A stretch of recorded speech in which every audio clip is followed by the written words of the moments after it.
What? What happened? Good afternoon. Good evening. Good evening, children. How are you? How are my darling children tonight? How's it going? Oh, what a long and wondrous week, wasn't it? Long and wondrous and strange and wonderful and yet still a wasteland. Tina! Hammer, don't hurt him. Tina, I feel like we've been waiting, or not me, I don't have anything to do with it. I feel like you've been waiting for this moment to be vindicated for so long. One of the things I miss most about not having Twitter is being able to run to the DM room and just like hear the rant. I just missed it so much. Hey, T. Jennings, how's it going? How's it going? Oh my God, T. Jennings. I'm pulling up the Baldy Banks. Baldy Banks, they're live right now on Damnation Drive-In. Hi, Baldy and Sam. They're doing some fun stuff with the Wyckoffs over, one of the former convites. Okay, wait, I need to put up Jerry Garcia. I don't think Jerry would mind if I honorarily play his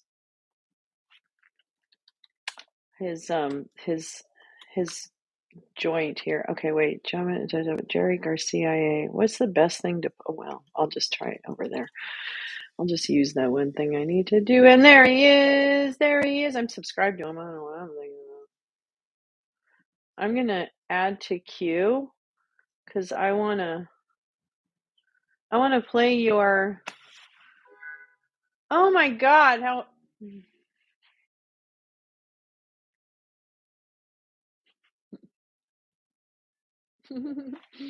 Pink. Awesome. Say hello to everyone in the 5/8 after party, gal. I think that's so awesome. Everything is awesome. Hi, DRR. How are you? Hello, Mojo. How's it going? Brett, how are you doing? Oh my goodness. Look at all this. Look at all these smart people coming on over here. Oh, what are you doing, smart person? There's another smart person. Hi, Brett. How are you doing? Brett, did you save democracy yet? Because we wish you would just like get on it. You found me! I'm not really that hard to find. I tend to be on like it too much, frankly. Jim wants to know if he could tweet. Oh my, are you kidding me? Oh, let's bring the crazies! Yes, queen, yes! Bring the crazies for Lolo. Jim Stewartson tweeting Lolo out? What kind of universe is this? Bring them, baby. Oh, Lolo's ready. Oh, girl. I have needed some maggots to yell at. I am not kidding. Or some blue anons. I need them. Pepper saltina. Pepper saltina. How are you doing? Do-do-do. Do-do-do. Do-do-do. Yeah, tonight we're going to show Jim's movie. I have it all teed up. I'm very good. Gal, you would be so proud of me. I was so prepared. It was insanity how prepared I was. Well, I mean, I say prepared, but I don't really think I was prepared. Oh, there's my glasses. But I did take a little bit of a nap, like a good little girl. I took a little bit of a nap. Oh, it's hot in here. It's getting hot in here. So take off all your clothes. Well, now it's going to get cold. It's very cold in Los Angeles. It's very cold. Today was really pretty, though. I didn't go outside, but it looked pretty from the inside. But tomorrow, no. Sunday, My daughter and I might go out of our apartment and I might film some dinosaur stuff. Nothing crazy. Just like, GP, good morning, good afternoon, good evening, good morning. It's morning. I know now. Now I know because I'm friends with GP. Now I know more about what time it is in Australia at any really given moment. Usually what I do is just subtract 8, but then it's tomorrow. So I go backwards to go forwards. It's really quite a very it's quite a meditative, kind of like, what are those fucking things? Mandala things, those things you walk. What are those things you walk that are basically an op? Your porch is getting covered in ice. Unacceptable. Unacceptable, Brett. Unacceptable. Tell it to stop. Tell it to just walk. Stop. Not happening. Mental gymnastics. Oh, Mojo, hang in there. You sent this doc with your mom and she started. Are you kidding me? Oh, Joe. I'm sorry. Oh, it's 1:36 p.m. Saturday.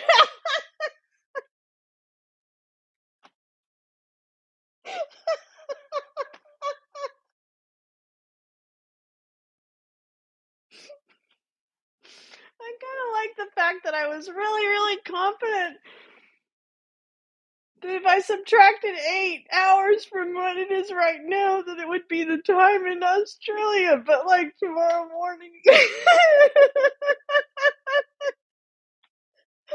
can't fucking. What the fuck? Why do you guys even. That's so good. That's really good. That's too funny.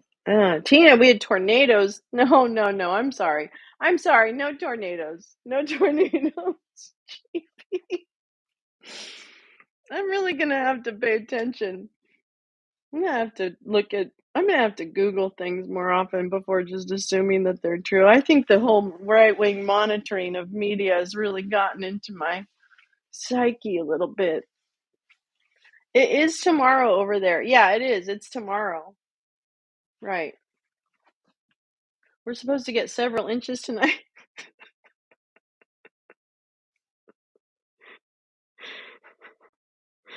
Brett, you can't do that. You can't drop jokes like that. I'm the comedian. I'm the comedian. We hate time differences. Time differences suck. Yeah, let's measure the crazies, okay? Let's tweet it out closer to the event. We want to have cannon fodder during the event. It's almost like having your popcorn with extra butter. So there's that. Yeah. Anyway, it's been a crazy week. Wow, what a crazy week. You know what I've learned a lot about this week, you guys? Let me tell you what the Lolo School of Life has taught me this week. Do you guys remember when I used to say, like, it's just an app? Do you guys remember when I used to drop that? And you don't, but that's fine. You could lie and just say, oh, yeah, I remember that when you did that. Do you remember when I used to go, like, it's just an app, kids? Well, I just think I've learned so much about parasocial relationships, and it's just so it's really interesting. And it's making me a stronger person, I think, actually. It's actually helping my mental illness. I know that sounds counterintuitive, and perhaps that's the mental illness talking, but nonetheless, I think that we're onto something. I feel like I should have a red light on because I'm clashing with the lounge, but it's okay. I'm not going to worry too much about it because I like pink. But yeah. So it's been it's been fun. I mean, I think I think I've come out of the end of the week a lot stronger than I went into it. And by stronger, I mean I just haven't done as many dumb shit things as I did earlier in the week. So there's that. And let's see. So I'm proud of myself for that. We wrapped up. I love pink. We wrapped up the trial. That was good. I missed having everyone around for the verdict, but those motherfuckers, they just were like, "Oh, we're going to read the verdict because it's like, before we have our mint julep, we're going to read the verdict." And I'm like, "What? I've already done for the day. I'm sorry." You're going to have to come back.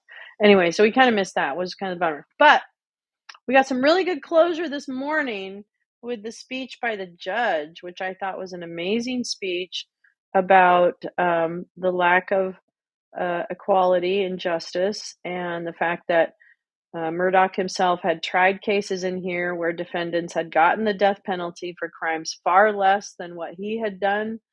And I just thought it was a very poignant set of comments that he made about justice and the lack thereof, frankly. So highly recommend if you can Google his sentencing remarks, I guess. I don't know what they call those, judges' remarks.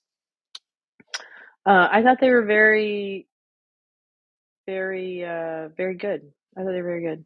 So anyway, 22 days of gun angles. Oh my God, Ted, what we went through. I feel like we were on trial, frankly, sometimes. Now, I know that's not the right joke to make, but I'm just telling you that trial was painful. Now, also, I will tell you that I spoke over most of that trial. If you did watch it with me, unfortunately, you had to hear me most of the time. So I do apologize for that, but that is unfortunately the best that I could do. So, yeah, there's that. Yeah. Anyway, how is everyone else doing? We haven't had any indictments yet. I've checked. Oh, I have a special. I have a couple of special things to show you before we get to our main event. Actually, maybe I'll go ahead and tee those up. But in the meantime, you guys can talk amongst yourselves. No, the first thing I'm going to show you is I just recorded a bedtime story. Actually, I clipped it from this morning's live because I was live this morning. I really got to figure out what my schedule is going to be because I'm not that good. Be quiet. Be quiet. Be quiet, you silly goose. I just said be quiet and I meant it. Okay. Anyway. All right, let's see. Hi, Basket Package. How are you? Oh my gosh, welcome. Did anyone during that time mention who he was getting his drug stash from? No, and there was a lot of conversation about what his the fact that he did have that $50,000 a week, which I feel like that just means he was paying too much for his drugs, but whatever. But he was taking, sometimes he was taking 30 to 40 pills a day. The other times he was taking 100 pills a day. I don't know how he still had a stomach taking all those pills, but whatever. What do I know? I'm not a doctor. But anyway. The guy paid to shoot him was his dealer, but it wasn't his cousin too? Cousin Eddie? Cousin Eddie was the one who shot him in the head on the side of the road. We still don't actually know what the point of that was, whether it was to distract from the murders or the financial crimes. I don't know. I don't think we ever, of course, granted, now I did talk over most of the case, so there's that. But I don't think we ever got a really, really clear feeling of how that really played out, what he really thought was going to happen or be accomplished by having someone shoot him in the head. I don't know. I mean, Jesus fucking Christ, this family. Like, who didn't they kill? Or who didn't he kill? And now, what's going to happen with Buster? I'm going to have my eye on Buster. Here's the other thing, and I'm going to say this again. We have to read the book. Is that what you said? Damn, we're going to have to read the book. I'm sure there'll be multiple books on this. Golly molly. But you know what? I think that I'm going to say this again, and I'm like putting it out into the ether. Like, I hope that this case causes every state to look at the legal, like, law firm. Just start with law firms. I don't even care. Start with law firms. Oh, no problem, gal. I just love being on your TV. That's amazing. Oh, I can't wait. I had, what did I have? I had tostadas for dinner. Hi, this really is. I love you. I don't know. Buster. I don't know what's going on with Buster, GP. I'm not sure what the struggle is with him. I know he's just having a real hard time, I'm sure, surviving right now. But I don't know. That family's really dysfunctional. Oh, that's what I was going to say. So I hope that every state and the bar association in those states take a hard look at the kind of legal family dynasties that have been in their state and what are they doing in terms of monitoring corruption. I know I always talk like a little Pollyanna, I get it, but I'm going to be the world's oldest Pollyanna. Yeah, the dark redheaded kid, the surviving son, basically, like the one surviving child. But I don't know what the real, like, I hope every state just looks at their dynasties and says, can we just like fucking flip this on its head right now and like look into them maybe, because they're holding entire portions of the state hostage. You know, that's the whole point of what the judge was saying, was like, you stand here as, you know, Dick Murdoch, and you're going to go to prison for the rest of your life and probably write a book, you know, or your son will write a book. So your commissary will be full. That's not, I mean, it's suffering, but yeah, sure. But I don't know. I just like, I really hope. And the judge was like, you know, you don't even understand that you've even tried cases where the people that did less than you got the death penalty. And here you stand, not even facing that fear. And you blew your son's brains out. And then when your wife caught you, you blew her brains out. What? And it wasn't like you just married her, like, oh, I don't really like her. I mean, you've been married to her for 30 freaking years. Like, get a divorce. Walk away. The consequences of all those financial crimes are going to be worse than you have right now. Come on now. Of course. Oh, no, it's the pills talking. I get it. Okay. What an excuse. I have Sicilian olives with cheese, with blue cheese stuffing and lychees. Oh my God, yummy. You guys have the major snacks.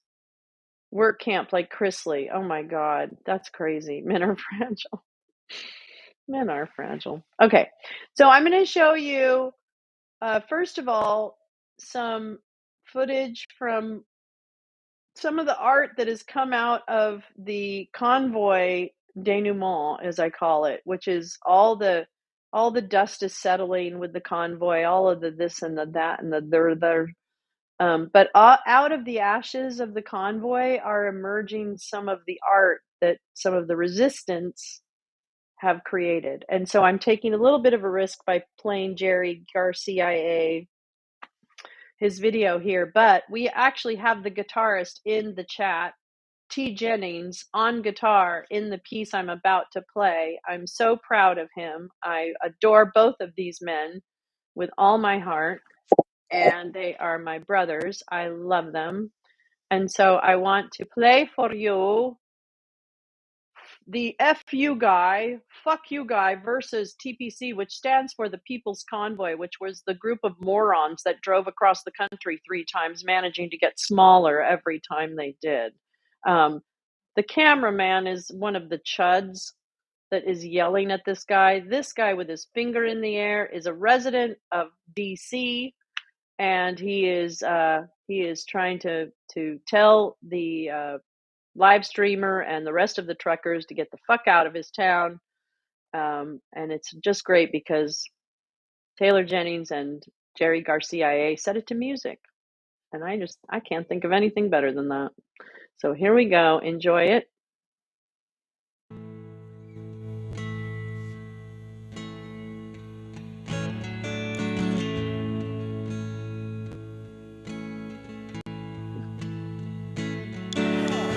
Fuck you too. Go back to where you came from. Fuck you too. Go back to where you came from. Go back to California. Go back to California. There's the link. Fuck you too. Go back to where you came from. Give it some love. Give some love and subscribe to Jerry Garcia. Fuck you too. Go back to where you came from. You're a fucking baby asshole. Fucking baby asshole. Baby asshole. You're a fucking baby asshole. Fucking get a fucking grip. Fuck you. Fuck you. Fuck you. Fuck you. You don't belong here.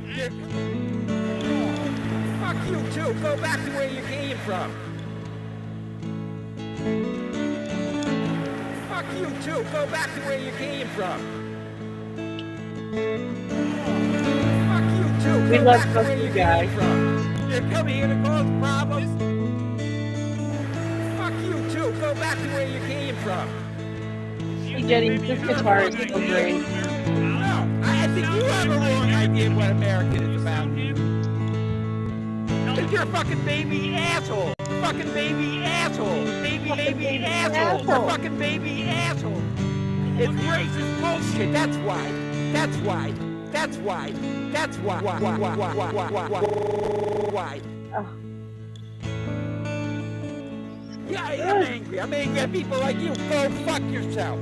Go fuck yourself. Fuck you all. Fuck you all. We don't want you here in D.C. Keep coming around. Fuck around and find out.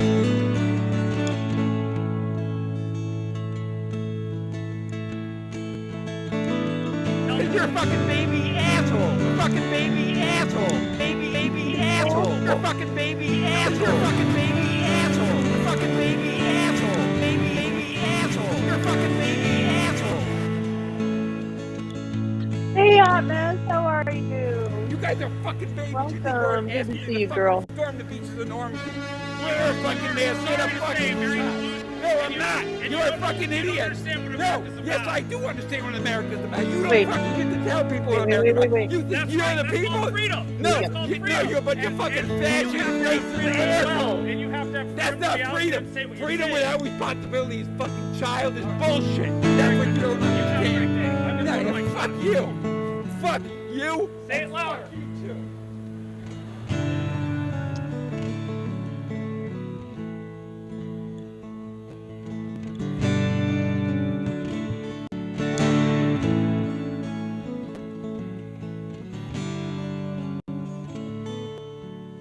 So good. Fuck you.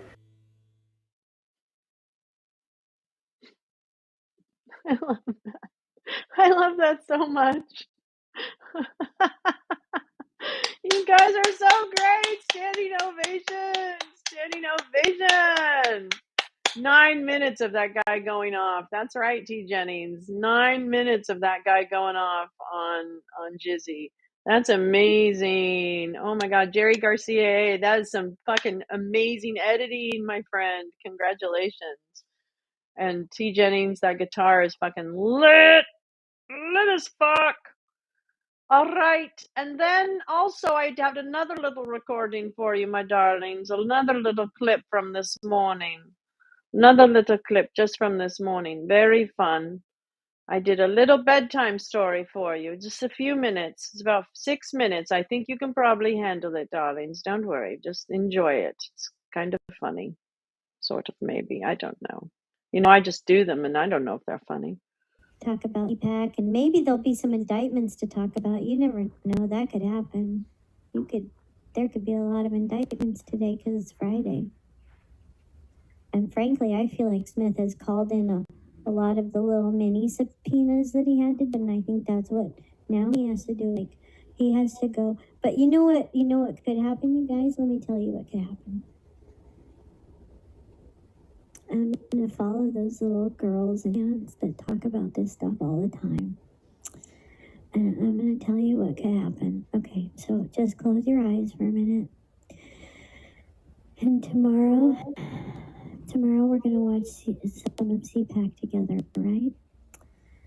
During that time, he's going to be late. I don't know, he'll be at least an hour late for his speech. So that'll, we have to factor that in, but that's okay. We can do that. We're really smart. So he'll be about an hour late for his speech, and then, but eventually Donald Trump will take the stage. And what will happen is he'll come out and they're going to play the Lee Greenwood hit, the perennial favorite for chuds everywhere. I'm proud to be an American, or whatever the fuck the name of the actual song is. I don't really know what the name of the song is, but I'd really like to rewrite the lyrics if you're still listening. Anyway, I digress. So I think what's going to happen is the Lee Greenwood song will fade, right? It'll fade out, and the people will start to sit down, and they'll kind of turn their gaze right, because at first they'll be gazing up at the stage as the orange man in the really terrible mix between kind of navy and royal blue suit, that kind of shark skin suit that he wears, you know, has a sheen to it that really just doesn't complement anybody's body type, frankly. So I don't even know why that fabric exists anymore, except for like prom dresses. But other than that, I digress. So he'll come out in that kind of weird, you know, Royal Navy and red tie, and he'll be sweaty. He'll be kind of shiny because I think since the end of his presidency, the makeup just aren't as good, right?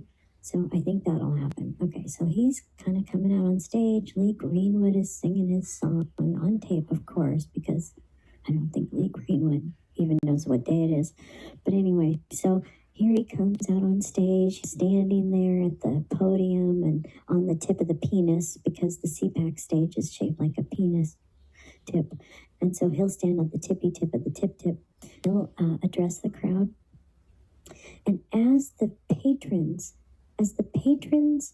turn their gaze away from great orange, not cerulean really, because I think I just like that word. I don't think that's actually the shade of blue that I'm going for. It's more of a bright indigo, if you don't know what the Pantone color is of that. But anyway, I digress. So that as they turn their gaze away from that great spectacle at the tip of the penis towards their seat, because they need to make sure their ass actually hits their seat, that is when Merrick Garland actually will pull the Kaiser Soze moment, where he runs on stage, Elliot Ness style, and Jack Smith's behind him, because this is Merrick Garland's moment, let's face it, right?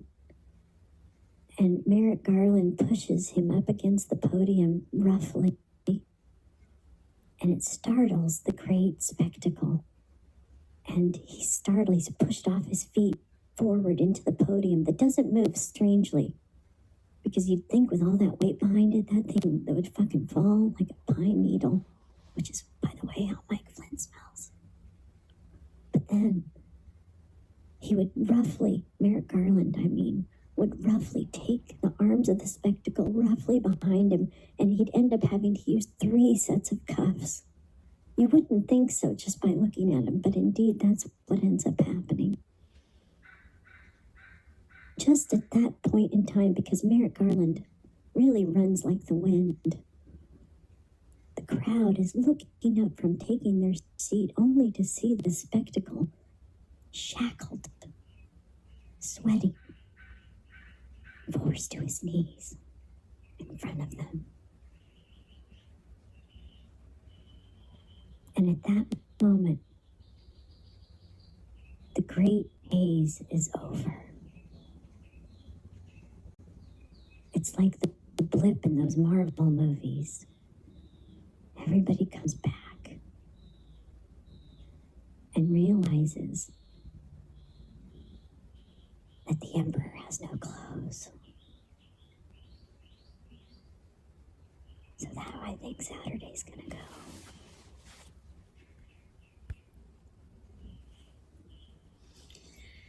All right, so take that as your Friday bedtime story, and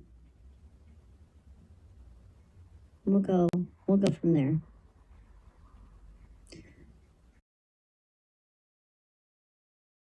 Obama's booming economy.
was trying to be very professional and very wonderful, and I never do it quite right.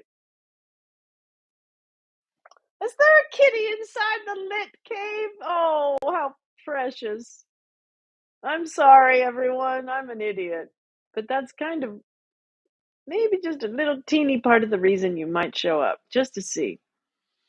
What mess does she have in store for us tonight? I'm sorry we're not in the kitchen. My kitchen is an absolute disaster area. I got real depressed after those biscuits, and then I just never cleaned up. Oh my God. I did get my new medicine though today.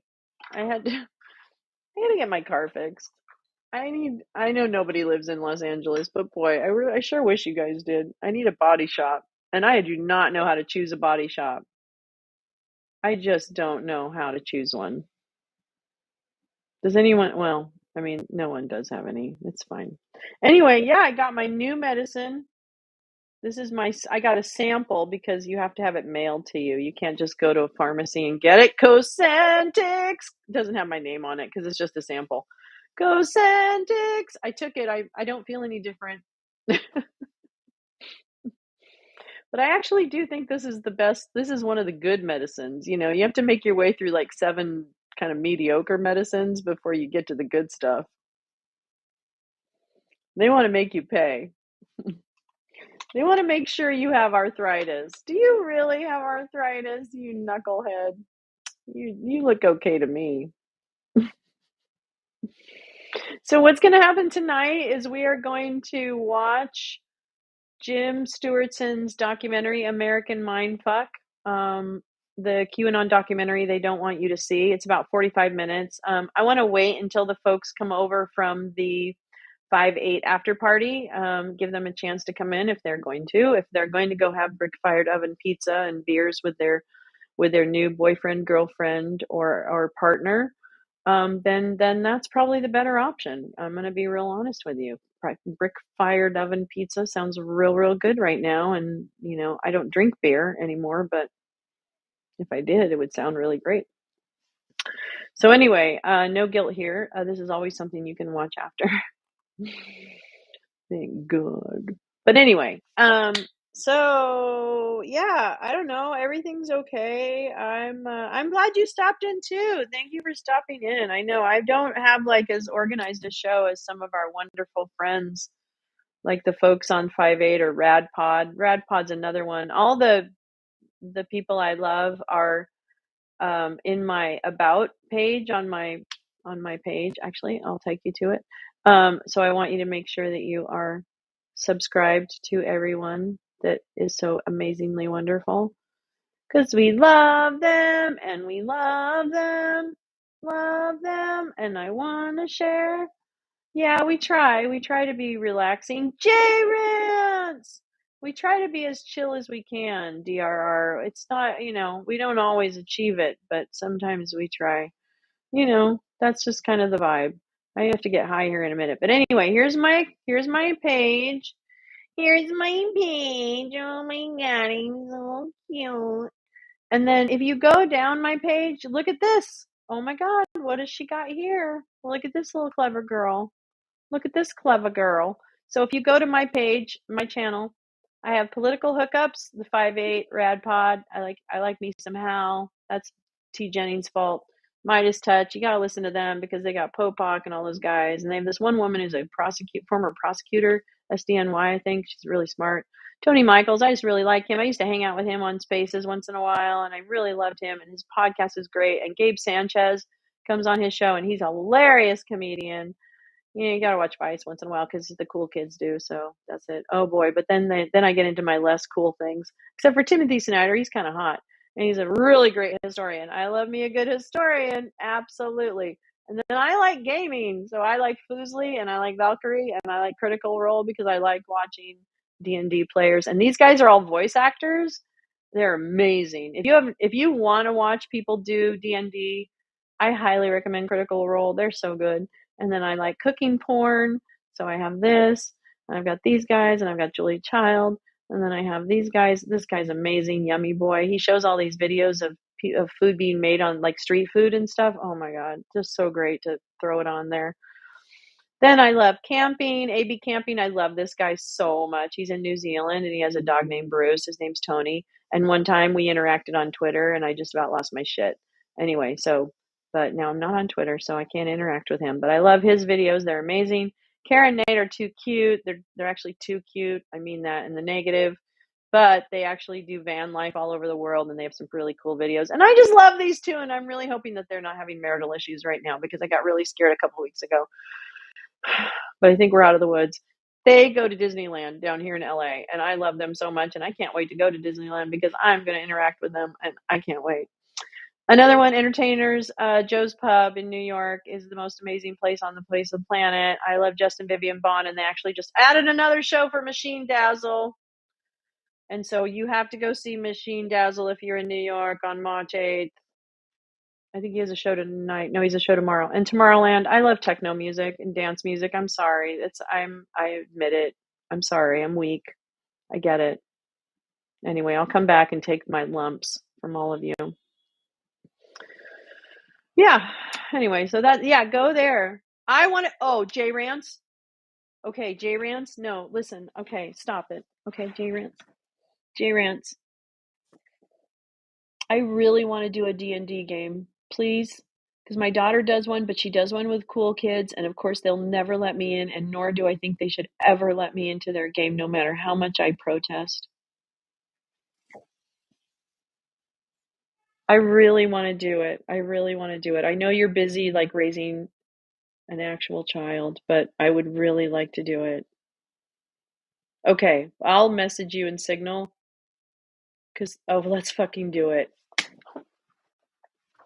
I love you so much. I love you. I love you so much. I love it. I love it. And let's see. Yes, we do this. We do this. We're doing it. I am so authentically excited about this. I can't even tell you that right now. I can't even not even tell you how excited I am right now.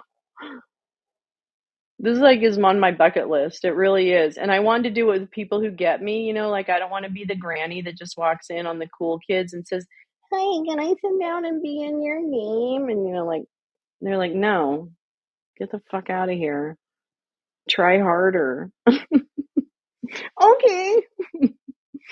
Anyway, they don't want Liza. For some reason, people don't want Liza Minnelli in their D&D game. I don't understand it. I can't wait, J Rants. Oh my God. You know what we're going to do? J Rants. We're going to do a Real Housewife. No, and this is just an idea. Actually, I shouldn't say that. An idea is that we take the Real Housewives of the insurrection, and they are the characters. Yes. Pepper Saltina, let me tell you this. No, listen, you guys. Listen. I'm not kidding. Listen, this is important. My daughter plays with a group of kids. They're not kids. They're all in their mid-20s. They're all working, They do a game like every other weekend, but it's all on Zoom or something. I don't know if it's Zoom, but it's something. And they have a dungeon or whatever, the master, I don't know. Oh, we can totally do this. Oh, J-Rants, we can totally do this. And they have the dice and the whole thing is I'll get whatever like structural pieces she has to see how easy they make it. But yes, Pepper Saltina, we can analog it. We can there's offline, online, but it's just like a Zoom call. It's not like you're doing something like online, you know what I mean? Although I'd kind of like to do it online, like on YouTube, but maybe we just do it in private first. Roll20 is a site online. Okay, so why don't we just do it as a private group right now, and then we'll just see how fun it is, and if we feel like we want to take it anywhere. We don't have to. That's not my end goal. My end goal is to play D&D with people that I think are really fucking funny. I'm so excited about that. Oh my God. That's so great. And we would be writing the offline lore, right? We'd be writing the lore. I don't care. I don't know all the roles either, so I'm open to playing any role that needs to be played or that will be helpful to moving us along. But I have no ego whatsoever. Let me say that again. I have no ego whatsoever when it comes to like all this game stuff. I just don't know. I'm learning. Oh my God, I'm so excited. And Jay Rance, you're just like, yeah, they probably do pepper saltina. Oh, yes. Yes, I know. Ted, let's do it. You're included. You're included. You're included. Yeah. Yeah, hit me up if you guys want to be included in this game and you'll be vetted by the dungeon mistress, by the quiz mistress. We'll see. Because we got to be protected. We got to be insulated. And we're about to get like we're gonna get all Cassandra 7 Simpson here. That's who got me banned off Twitter, by the way, just so you know. It wasn't chuds. It was leftists. The person, I don't know who it was. It was some fanboy of Cassandra 7. And Ted, you better be careful, okay? Shoveling snow is no fucking joke. I used to do it, and I fucking hated it. I wasn't good at it. And I was drunk most of the time. But anyway. Yeah, exactly. Oh, I fucking hate them. Anyway, they would send me messages like, "Is this you?" Oh, it's in situ. That's right. Insidious. That's what I like to call them. Hey, Insidious.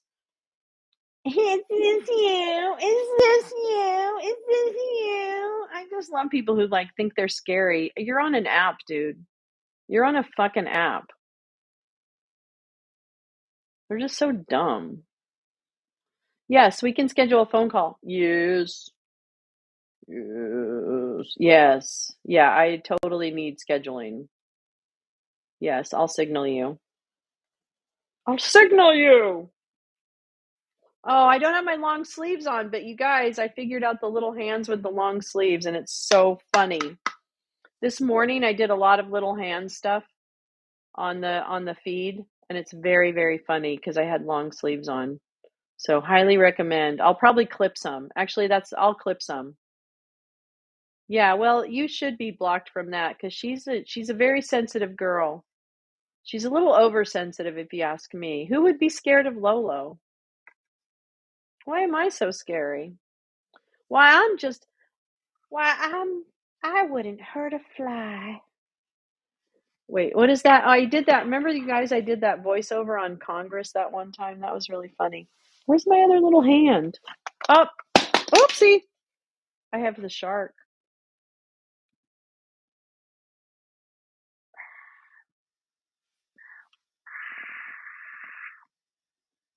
Subscribe, like, share, subscribe. I'm gonna have to clip that. Anyway, Cherry Lewis and Lamb Chop. That's right. That's right. So fucked up Cherry Lewis and Lamb Chop. And that's saying something because she was pretty fucked up. And if I ever see you in situ, if you're in here, I'm gonna make you in a real circle. Put him up, put him up, put him up, put him up, put him up, put him up. Yeah, why are you scared of me?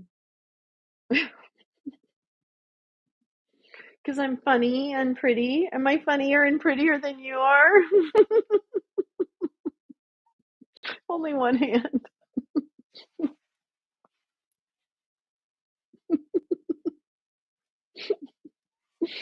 Yeah, but it's the right hand. Anyway, okay. Oh, anyway, okay. And then here's this other thing I have. Wait, let me find this. Let me do this buzz line. I found a buzzer. I am so excited. Create game. I can have 8 players. I don't know how long it takes us. Let's do 15 seconds. And so this is the thing. So you guys, oh, you have to, hold on. I just want to try this because it's fun. I know we're going to show the movie pretty soon, but I want you guys to try this. I want you to try this website, okay? You don't have to register on this website, but I want you to try this website and hold on because I'm going to give you, hold on, I'm going to give you a thing. This is so cute. This is so cute. I have to keep smiling because I need a facelift. Hold on, let me show you. Keep smiling because you need a facelift. Look at you guys, buzz in live. So this is the code of the game, 249362, right? Okay. Now look at this. Now watch this.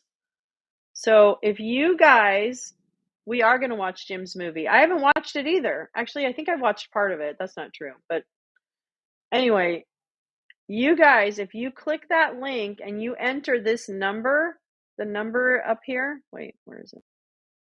Come here, bitch. Come here, bitch. 249362. When it's prompted to join a game, it will take you to my game. And then if you, oh my God! Did you guys do it? I fucking love it. It worked.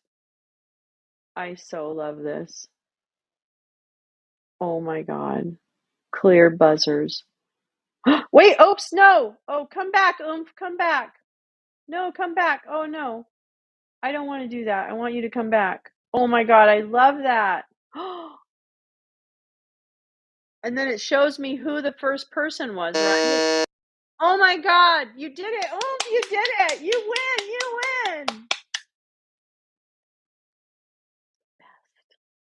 Isn't that great? And then it shows up on your like phone or your laptop or anything else. We're going to know who wins trivia, you guys. We can try this with trivia. Isn't that fun? I think that's fun. I don't know. You know. Oomph one. I'm clearing it. Anyway, okay, so that is fun. So we're going to use that later on. It's this code, that 6-digit.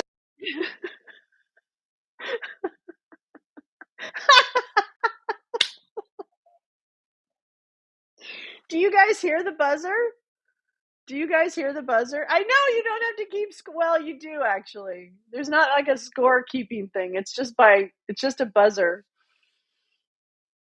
It's just a buzzer. Oh my God, that's too funny. You guys are so funny. Anyway, I'm so excited about our D&D. Oh my God, I love you guys so much. You're the best friends you're the best friends that anyone ever had. You're the very best friends that anyone ever had. La la la la la. Is there a link to call in? It's to shoot. Wait. I'll shoot it over to Jim just in case he wants to pop on. Oh my gosh. Let me put the link on. Let me put the link up so that he can join. Hold on. Oh my God. I'm gonna get nervous. Now I'm gonna be nervous. Okay, that's the link to join. Is that what you need, Gal? Is that enough, or do you need me to send it somehow else? I don't know how to do that, but I can certainly try. But let me do this. Are they done with the party over there? Oh my God. Jim, I love you, but this fucking Substack. Jim, I adore you, but your fucking Substack. Yep, this is what we're going to watch. And I am going to shut up. It's crazy. For the first time ever, for Jim, I'm going to shut up. I'll even take myself off of. Okay, no problem.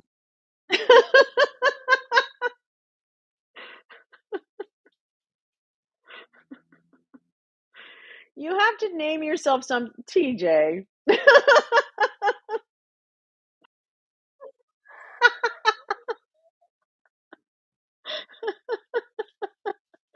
Okay, I'm turning it off because you're a menace. I can tell I should not have shared that with you. Wait, Tina, what did you say? Worth watching again. It explains what I saw on Twitter but didn't really understand about the bots and the trolls. Yeah, and then Gal and any of the Gal squad, please. Oh yes, please press my buttons. Just go ahead, keep pressing my buttons. Oh, you're Jay? You buzzed? Okay, well, I'm going to turn the buzzer off because you and T. Jennings are absolutely out of control. You gave us a big red button. What did you expect? T. DJ, you acted exactly how I would expect. J-Rance, I didn't quite expect it from you as quickly, but now I'm kind of seeing, exactly why that is. So it's all right. It's all good. Oh my goodness. Yeah, and so I want to push the button. I want to push the button. I'll tell you, man, I tried. Okay, so here's the other thing as everyone's coming in from the after party. Everyone, we're just gonna get deluged, darlings. But I would like to actually, if Jim would like to come up, I would love to have him here as his movie is playing. That would be an honor and amazing. But nonetheless, I was trying to watch CPAC and show CPAC the last couple of days, and I thought, oh, I'll MST 3K that bitch and I'll just talk over it. I have to tell you what the last 2 days have been like trying to do that. And some of the people who are here have been witness to what happened during those 2 days. But I got exhausted.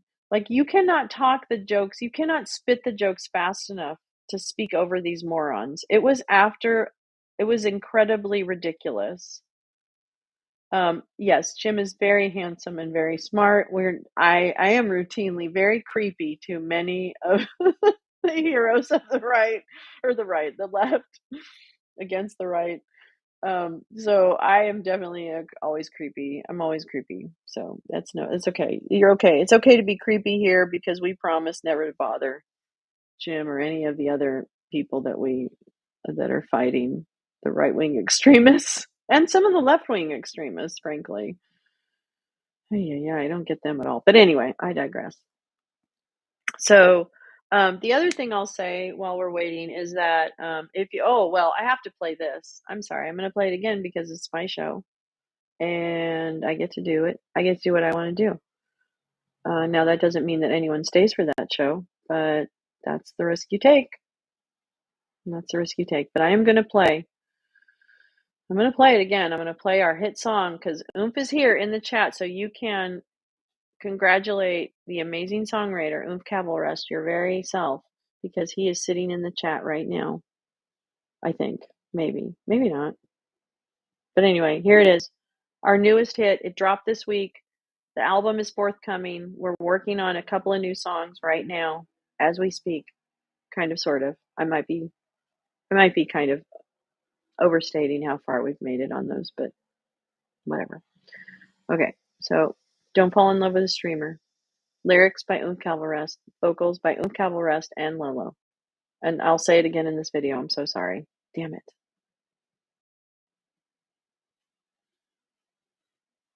And it's terrible quality because I don't own good Don't Fall in Love with equipment. a Streamer, written by Oomph Cavalrest, vocals by Oomph Cavalrest and Lolo. And this is about the live streamers that on Oompflow Records, where you get your fine records. I can hype what I want to. Just watching you, watching my stream. I've never felt more relevant. I must pretend that I'm not impressed by you, girl, and all your great content. Just another truck streaming from your truck. I watch you 'cause you stalk me, Chuck, and I walk softly while you're stuck in traffic. 'Cause I live here, honey. Don't fall in love with a streamer. We can be fickle and petty gods. Just when you think the chats accept you, you get blocked by their mods. Don't fall in love with a streamer. There'll always be a lie. So cash at me home. Gifts and gold. So like, share, and subscribe. Hit that bell, baby. You repeat the lies I've refuted Hard not to sing several to. I sing it all times. day long.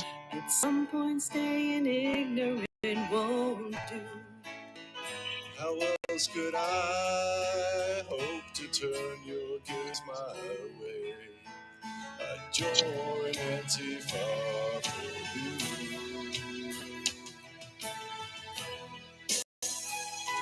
Don't fall in love with a streamer if you can't pick us up at jail. It's fun and games, a social game. Missed you too, Lee. Oh, Angela. Alert, girl. Feel better.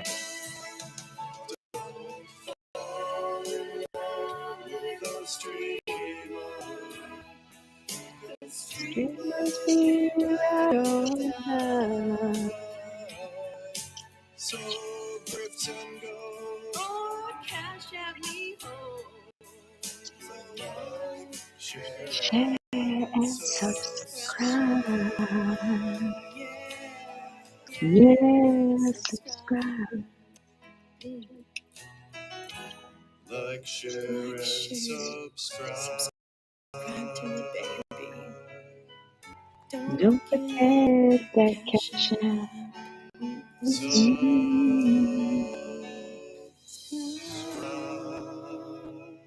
Oh, so proud of us. Oh my God, I'm so proud of us. And that was the We second. are like this, just the songwriting duo of the century, if we do say so ourselves, darlings. Very good. Hold on, let me go back to the middle with you. There I am, back in the middle with you. My nail polish color? What is it? I don't know. I think it's just pink. It's this. It's very fancy. It's clear pink. It's julep. It's ridiculous, but it's cute, and I like it. And it's chipped, which is why it's ridiculous. Yes, that was the amazing Umflo hit. Umflo Media Empire, Umflo Records is the newest record singer-songwriting duo on the planet. You cannot get our records yet, but soon you will. Now you can download our first single there. So there you go. It's really enjoy that. Looks like we're getting some wonderful people from the 5-8. I don't know. Gal, should I wait until people get here? Oomph. Oh, J Rance, let me tell you about my Chris Christopherson. Let me tell you about my Chris Christopherson Oomph Caval Rest. Yep. He's got the moves. He's got the voice, the dulcet tones, the quiet storm, the morphemes. He's got it all. It's crazy. It's crazy. Top of the charts by Monday. That's right, babe. With a bullet. Hopefully not to anybody's head. But collateral damage. Yeah. Anyway, I think I'll wait. I mean, I don't have to wait, but if we want to wait until Jim gets here, whatever, you don't have to. Yeah, so a lot of so happy to be creating stuff. Chris Christopherson is a national treasure. That's right. Oh yes, Mojo, you and I have had this Chris Christopherson conversation, haven't we? We do indeed love that. I thank you. Well, it's Oomph wrote it. Oomph wrote all the words. He writes amazing songs, so it's really good. I don't think Jim is here. I haven't seen him. But I'll put put the link out again. Oops, oh fuck me. God, why do I do that all the time? I can add multiple guests. Let's see. Get him a blanket. Get him a blanket. Oh my God, that's right. We talk about the scene in and A Star Is Born all the time when he dies. Get him a blanket. Oh, Mojo, I miss you. Hi, Karen. Hi. 4:30 a.m. Marie Cass and I just spend all day long with each other. That's basically the way we roll. Marie Cass and I are like, les amis. Oui, oui. Yeah, I'll start in a few minutes. I'll give people time to settle in. Yeah, Marie is such a love. She's there in the mornings when I start at fucking 6:30 in the morning, and I'm like, "Hi, everybody," and then Marie's like, "Bonjour, comment ça va?" I love her. I totally love her. Hi, Karen. How are you? Good to see you. Black velvet in a little boy's phone. Hey, Jim Stewartson. Black velvet. Oh, oh, oh. Doo doo doo doo. That is the link to come in. If you want to, you don't have to.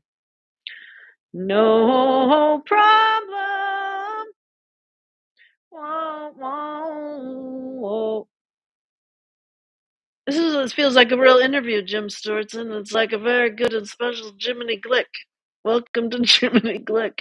Welcome to Lolo's Lounge, where the host is a little high and maybe a little unfocused, but her heart's in the right place, and so everybody gives her a whole lot of breathing room to make mistakes. But other than that, but we're so excited. Thank you for letting me show this because everyone has been wanting to see it, and I've seen it, but I want to see it again. And I just think it's so amazing. You slept into 12:30 after watching you last night. Oh my God, that's right. GP also from Australia also always comes into my early morning whatever they are, I don't know, fucking stream of consciousness, kind of self-loathing mixed with a cry for help. I don't know what I call my live streams, but maybe that's it. Yeah, don't tweet out the studio stream link. It's okay. Oh, you had your eyes dilated? That sucks. Oh my God, you guys, I went to my doctor to pick up my new arthritis medicine, which I did get. My doctor's so great. I love my doctor's office so much. Anyway, I went to my doctor's office and they're like, your appointment was yesterday. And I'm like, fuck, really? Oh, and I felt so bad because they were so busy. Now, granted, all I had to do was pick up my sample of Cosentix, so I didn't have to like take a whole lot of time. But they were so kind, and everybody who was waiting was kind of, it was just embarrassing as fuck. Is really what it was. I'm like, oh, did I do that? Oh, did I do that? Oh, does that me? Oh, did I do that? That's pretty much what it was like. Trolls are gonna find you. Oh, fuck it. I don't even care. Come on, Chuckle Cuck. Come on, Chuckle Cuck. Bring it, bitch. Bring it, bitch. I could make that private. I don't even. You know what? I've got some fucking chuds. I show one fucking ass crack of a chud, and they come and do a fucking copyright strike on me. So I have plenty. I bring the Nazis in. We right now we just have chuds. So we could also put some. Hi, Danny. How are you, Twitter friend? How are you doing down there in Palm Springs? Yeah. Anyway, too funny. Too funny. Bringing trolls to Newcastle. Right, exactly. Yeah, right? It's kind of like so Angela, do you want to hear a funny story about what time it is where GP is? One day, I don't know how I got this in my head, but I got in my head. I love you too, Danny. I hope you're doing okay, sweetie. I got it in my head somehow that Australia, where in Australia GP is, which I will not say, is 8 hours ahead. Is I can figure out what time it is where GP is if I -8 from where I am and make it tomorrow. So this whole time I thought, okay, so if it's 6:30, that means it's 18:30, and that means -8. It's 10:30 in the morning, and it's 10:30 in the morning on Saturday. And he's like, it's 1:30. And I'm like, fuck. So I don't know how I got. Oh yeah, bring him, Jim. Mama's hungry. Mama's hungry. Come on, baby. Come on, bitch. Come on, bitch. Come on, bitch. Take it all, bitch. Take it all, bitch. Let's do it, Jim. We can crush these bitches. I believe in us. Hi, trolls. I've spent my well, of course, Jim's been trolled slightly more than I do. I think. Yeah, I don't know. Am I? Well, are they? How about are they ready for it? Turn around, bright eyes. Do you want to build a snowman? Oh, yeah, I know, Jen. Jim is the Bride Piper of trolls. Do you want to build a snowman? Yeah. Should I start it, Jim? You tell me. I'm ready to go, babe. Anytime you are. Then I can just monitor chat and start whomping trolls. Purr. All right. I know. Well, you know what? I am too. And I just wish that there'd be more like weed and sex. I don't, if we're going to be trolled, could there be more of the fun stuff? But no, there's just heartache, isn't there, Jim? There's just pain and heartache and a lot of bad grammar. That's really what we end up dealing with, is mostly new band name, nuclear troll magnets. We are the nuclear troll magnets. Don't tase me, Lolo. We are the nuclear troll magnets. Hash at me, ho. That's what I'm going to say. There's one. Max Flower. She's not a troll. I mean, she's a troll for the right things. So she's not a troll. All right. So I'm going to start this. Let's start the show. I think we should start the show. I'm going to go off screen. Oh, yeah. Let's bring it, man. Let's bring it. Bring it, baby. Hey, man. Here's my new saying. It's all baby. What? It's all gravy, baby. It's all gravy, baby. It's all gravy, baby. All right. Let's do this thing. Motherfucker. Come on, motherfucker. Let's do this thing, and I will adjust the sound as I need to. Hi, I'm Jim Stewartson. I recorded this interview in February of 2021 and finished the documentary in March. I stand by every word. But for the last 16 months, there has been a concerted effort to silence this, to silence me, including Twitter banning me 5 days after I announced the release of this documentary for nothing. So I'm releasing it myself for free. I ask one favor. If you find this of value, please share it widely. Thank you so much.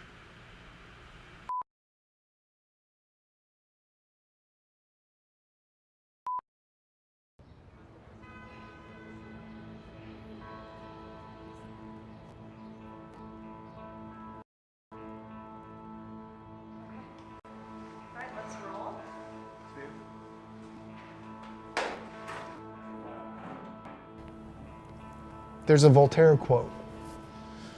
If they can make you believe absurdities, they can make you commit atrocities. In a nutshell, that's what this is. There was a new phenomenon this week, something called Qanon. What exactly is Qanon, and why is it making headlines now? Here we go, one, we go all. God bless America. Qanon was a perfect storm. They had set this thing up since 2017. They had created this huge radicalized set of people. Then the pandemic comes. Americans in retreat tonight seeking isolation in the face of the coronavirus. The federal government is taking new steps forward to fight the pandemic. As President Trump, flanked by major CEOs and his task force, announced a national emergency. And suddenly you've got 100 million more people online. Well, as of today, all but a handful of states have issued stay-at-home orders. With a shitload of time on their hands. This comes as Alabama and Missouri just joined 40 other states that are urging people to stay home. That covers nearly 95%. Urges caution. There is concern fear will turn to panic. Store shelves nationwide are dwindling or totally empty. Like when I started this and I saw what I saw, I told people, I was like, you guys, you don't understand. Will you fucking listen to me, please? There are mounting questions now over an alleged plot to overthrow Michigan state government and kidnap the governor. Told him exactly what was going to happen. Look at how they're driving.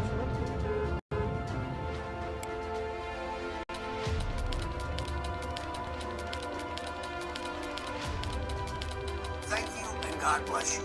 I'll see you in Washington, January 6th.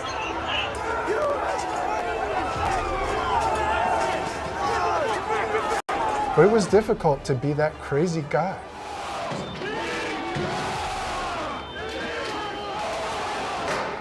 And I have been trashed and harassed and trolled and fucking lied about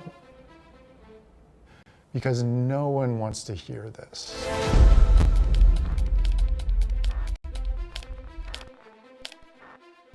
we'll start with the hardest question of the day. Oh, God. Tell us who you are and what you do. I've been, let's see, that is a hard question, God damn it. So I built a whole bunch of technology way back when the web was really first starting. And then moved on to a bunch of big entertainment projects. One of my favorite experiences was creating alternate reality games. We invented this weird format called alternate reality games for some of the biggest entertainment properties in the world. There were these amazing community collaborative experiences where people would come together to solve mysteries. We did a great project with Trent Reznor for his album Year Zero. Dark Knight, we did a lot of work with Microsoft and the Windows team. And all along the way, we were learning what do audiences want? How do they interact with content? Microsoft and Bungie, the studio, they came to us and they said, hey, can you do an alternate reality game? We said, yeah, absolutely. What's the story about? And they said, well, aliens come to Earth and blow shit up. And so we thought to ourselves, well, that sounds like War of the Worlds, right? The broadcasting system and its affiliated stations present Orson Welles and the Mercury Theater on the Air in The War of the Worlds by H.G. Wells. There is a, partly apocryphal story about Orson Welles, who did a radio drama. And at one point, he announces, like a newscaster, that the Martians have attacked. Capable assumption that those strange beings who landed in the Jersey farmlands tonight are the vanguard of an invading army from the planet Mars. And so a bunch of people apparently turned on the radio and thought the Martians were fucking attacking. Of course, we are deeply shocked and deeply regretful about the results of last night's broadcast. And so we kind of like that idea, to be honest with you. We want to panic people, but the idea of putting them in a world where maybe aliens are coming was really fucking cool. Half-mad fragment what I had been, trapped on primitive hardware. We'll take the story of Halo 2, we'll create a radio drama, like Orson Welles did, of what was happening in the world of Halo in the 26th century. If you solved puzzles and got to the right place, you could find a list of GPS coordinates and times. It goes live, and just tens of thousands of people with GPS coordinates and little groups go out to all of these places and wait. And all of a sudden, at the exact time, the payphone rings. Somebody, a brave person, picks it up and answers. And there's an AI from the 26th century on the phone. And if they answer it right, it would unlock this content. And so we got all of these people, millions and millions of Halo fans, to figure out this mystery, to have fun uncovering it. In the months leading up to the release of The Dark Knight, more than 10 million people were immersed in a real-world Gotham City. Dozens of websites were found that built a living, breathing city. Text messages, voice calls, and puzzles went out to connect. real-world puzzles sent players around the globe, unleashing Gotham City onto real city streets. So one of the things that set me on this path was learning that QAnon and the people that are running QAnon were using a lot of the techniques, a lot of the ideas that we had a long time ago. Q drops a cryptic message encouraging Q followers known as Bakers to go and solve. He tells them to do their own research. Bakers authenticate that it's really Q via the trick code used in the post. Clues in the articles led to new websites, which led to a phone number. But what they did was flip them to be harmful. The Q clock was introduced. And then there was the Q. It contains an overview of the true history of mankind and its covert power structures. Harvey Dent contacted players by phone and email and asked them to show their support. Citizens took to the streets, marched, protested, rallied, screamed, and chanted. I put it in simpler terms, but I can say it appears the good guys are winning. Dozens of websites detailing the bleak existence of the denizens of Year Zero, a world and time ravaged by war and global warming. The world is currently experiencing a dramatic covert war of biblical proportions. Literally the fight for Earth, with forces of good and The evil. hidden message opened the door, and participants flooded in, discovering and sharing the shattered glimpses of the Those of us future. who have followed Q since the beginning will be here to help you make sense of the coming events. We know it was just very powerful criminals who had too much power. Fellow slaves, it's time to buckle your seatbelt. It was August 13th, 2020.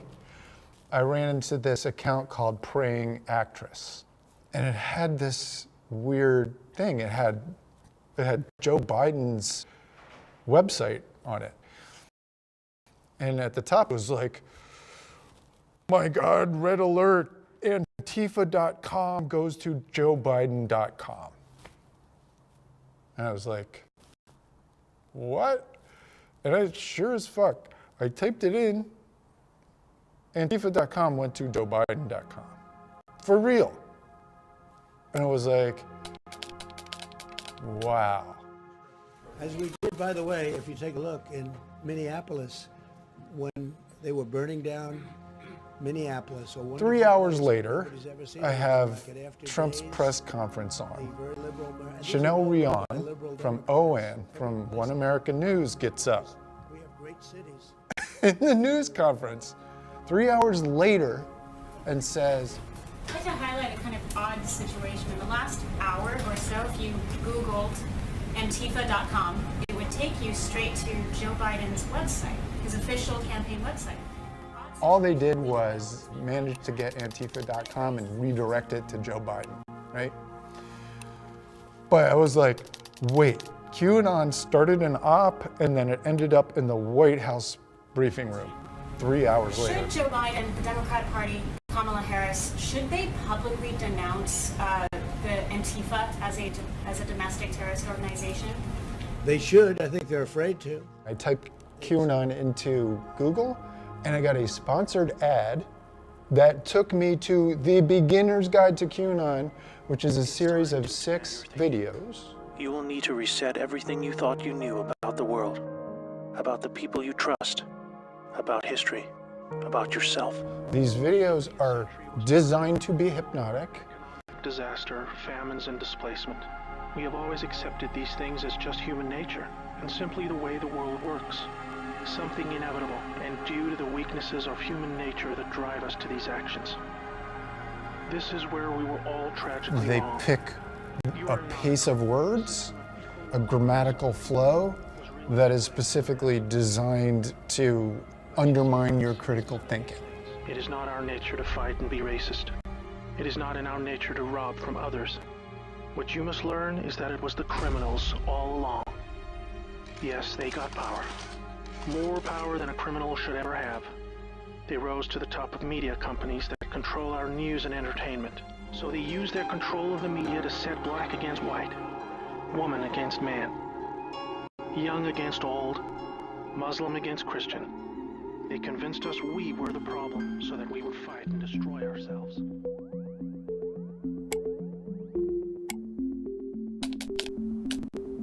So I started a new account. I started a brand new Twitter account called TrumpFans1776. And just typed in the word praying. And the first thing that came up was an account called Praying Medic. Oh, you like this guy? Who else do you want to follow? And all I did was hit follow 100 times. As soon as I started following all those people, they immediately started following me back. So all of a sudden I had all these friends. And then they started adding me to lists, and then I started getting followers, and I started following more people. It wasn't mysterious at all. The algorithms put me at the front door of the indoctrination system. Recognize your true enemy and embrace a new future that we all owe to the brave patriots who risk their lives to achieve this victory against the greatest force of evil the world has ever known. May God bless America.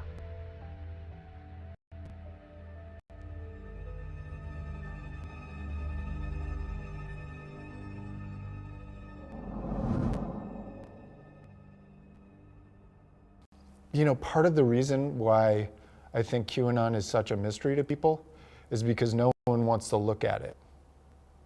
Nobody goes there and finds out what people talk about. And then there's the reptilians as well, which have kind of warred with the elongated skull peoples, but a lot of the times they work together because, of course, they're both enslavers, they're both nefarious groups. They believe all sorts of shit, crazy shit, UFO shit, and lizards, and all kinds of 5Gs killing your babies, and it's fucking nuts. Hillary Clinton's campaign manager, John Podesta, attends weird occult dinner parties where blood, semen and breast milk are used in ritualistic ceremonies. The elitist groups consist of politicians and hidden hands which ultimately have control over the world. Yes, I have seen at rituals, I have seen George Bush, I have seen Madeleine Albright, I have seen Henry Kissinger. Adrenochrome is a chemical compound which is produced in the human body when adrenaline oxidizes. Adrenochrome has been being used since ancient times as a way to get high. During rituals, Satanists induce terror in their victims, increasing the amount of adrenochrome produced in the victim's blood. At the peak moment of terror, the Satanists kill the victims, then drink their blood, receiving an incredible high. There's 800,000 kids disappeared, raped, and sucked of their juices in basements. Horse shit, are you crazy? What? One must accordingly choose a victim which contains the greatest and purest force of energy. A male child of perfect innocence and high intelligence is the most sought after for the victim. So the visuals are traumatic, they're violent. You know, they tend to be these very lush, kind of, you know, spooky effects. And then they kind of crash in these violent images. Little babies in cages, and of this shit age, like that. being forced into sexual exploitation. They package the information into a wider map based on so-called proofs. The best proof is when Donald Trump himself tweets or says something that can be correlated to Q. So Q drops are bits of text and images that generally has some connection to the real world, but completely twists the meaning of it to fit into its own fiction. Why didn't LV change the news cycle? You have more than you know. Boom. Q. Very telling. We found when we were creating alternate reality games that if we didn't give people boundaries, if we didn't tell them, hey, stop here, there's nothing else to see here, they would try and solve mysteries that didn't exist. They would try and make connections that weren't there. And back then we would say to each other sort of conversationally, whoa, they're driving themselves crazy. You know, we need to stop that and put them back on track. What he's also doing is asking us, is giving us riddles that we need to solve, so that we can then dig deeper and find out what is the truth behind what he's leaking. There's a psychological phenomenon called apophenia. at the very bottom. So he's got Mockingbird at the top. Then he has Mockingbird 103017. He also is talking about Soros's money. Why did Soros donate all his money recently? Apophenia is a condition that people get into if they're confronted with a lot of noise and no signal. If you sit in front of a television set with a bunch of snow on it for long enough, you will see shit. Your brain is fundamentally a pattern matching device. And it will find them regardless of whether they actually exist. But what I found was that QAnon was amplifying that as much as they possibly could. So they put mysteries out there that had no solution. So there are lots of Q drops that say things like, grammar matters, spelling matters, everything matters. And that's purely intentional. That's purely to get people to go out into this traumatic world and root around looking for connections that don't exist. Folks, I've been told this by high-up folks. They say, listen, Obama and Hillary both smell like sulfur. She's a frickin' demon and she stinks, and so does Obama. And I go, like what? Sulfur. They smell like hell. Democrats are pedophiles Torture the children. who eat kids and take adrenochrome from their bodies. That's the mystery. Go solve it. This is not a fairy tale. This is not something out of science fiction. I was a mom. And obviously there's no solution. The trauma of going through this material while trying to make connections in your head leaves you incredibly vulnerable to undue influence and brings the community of Q around people. Where we go one, we go all. Take a deep breath.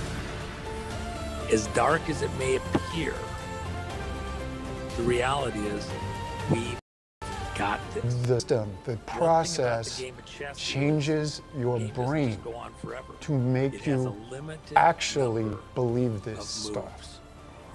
They had that same experience as in our games, except they were hoaxed, they were lied to, they were told it was real. We have the high ground. We have the numbers. We have control of the guts of the ship. We have the moral authority. And now they're literally a different person. They have a different set of beliefs than they did when they started. And it can happen fast. It can happen within days or weeks for some people. In some cases, less than that.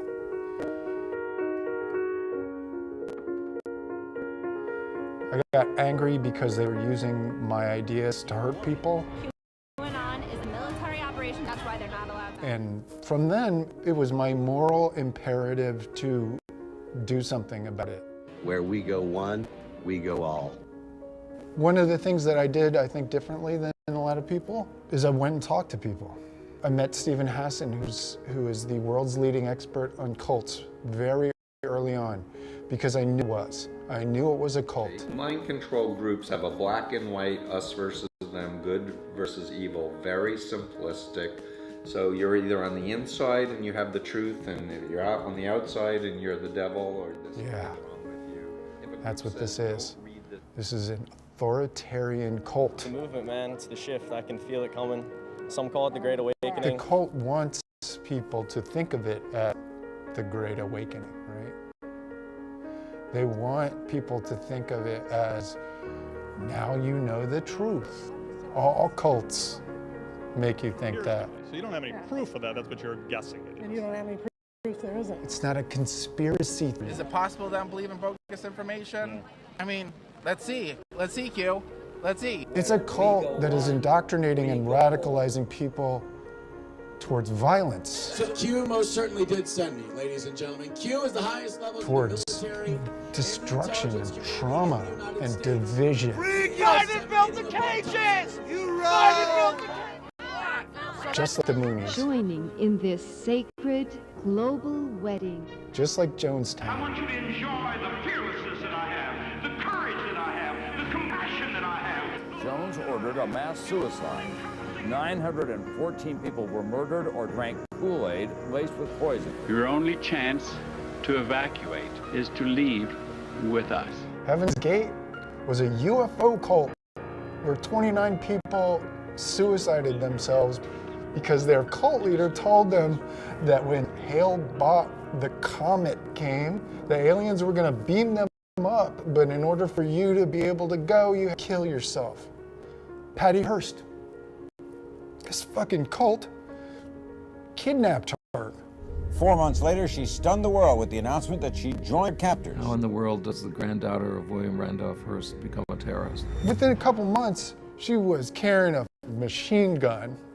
As for being brainwashed, the idea is ridiculous to the point of being beyond belief. That's that, in a nutshell, that's QAnon, right? You take people who would never, ever fucking pick up a gun or do anything like that or say a racist word in their life, and you turn them into a killer. Raise your hand if you think that now, more than ever in your lifetime, America's on the brink of civil war.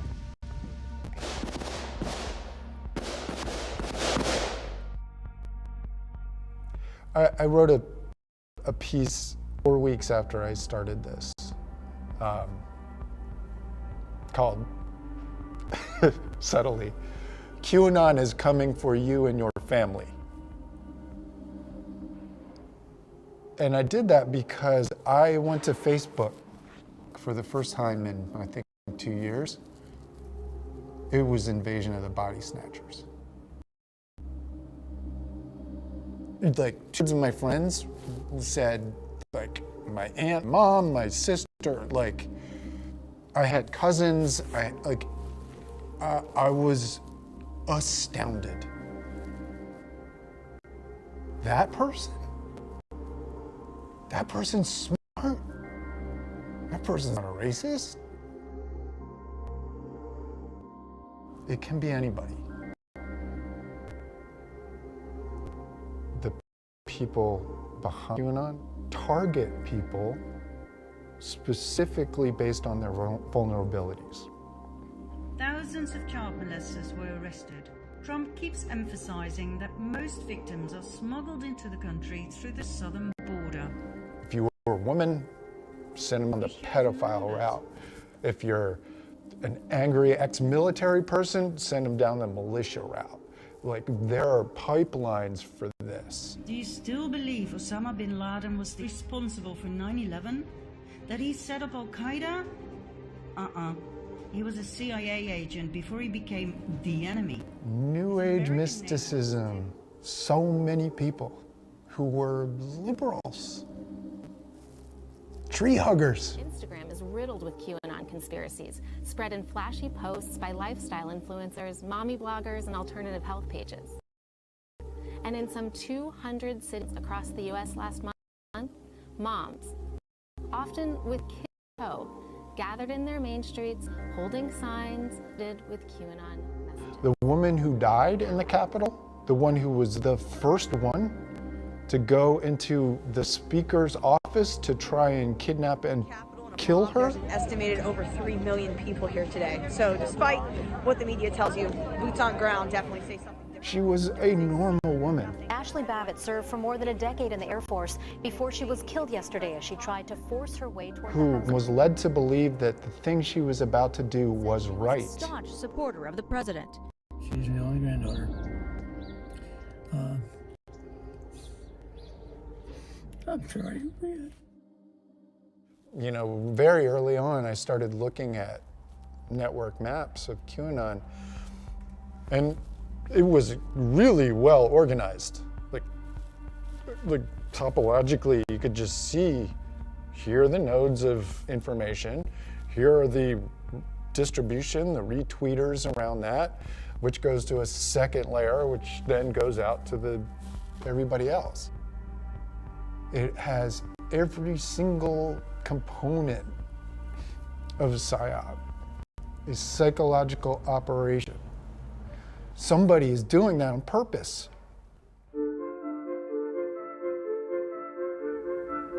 If you go to QAnon Twitter, what you see are a bunch of people putting out Russian propaganda.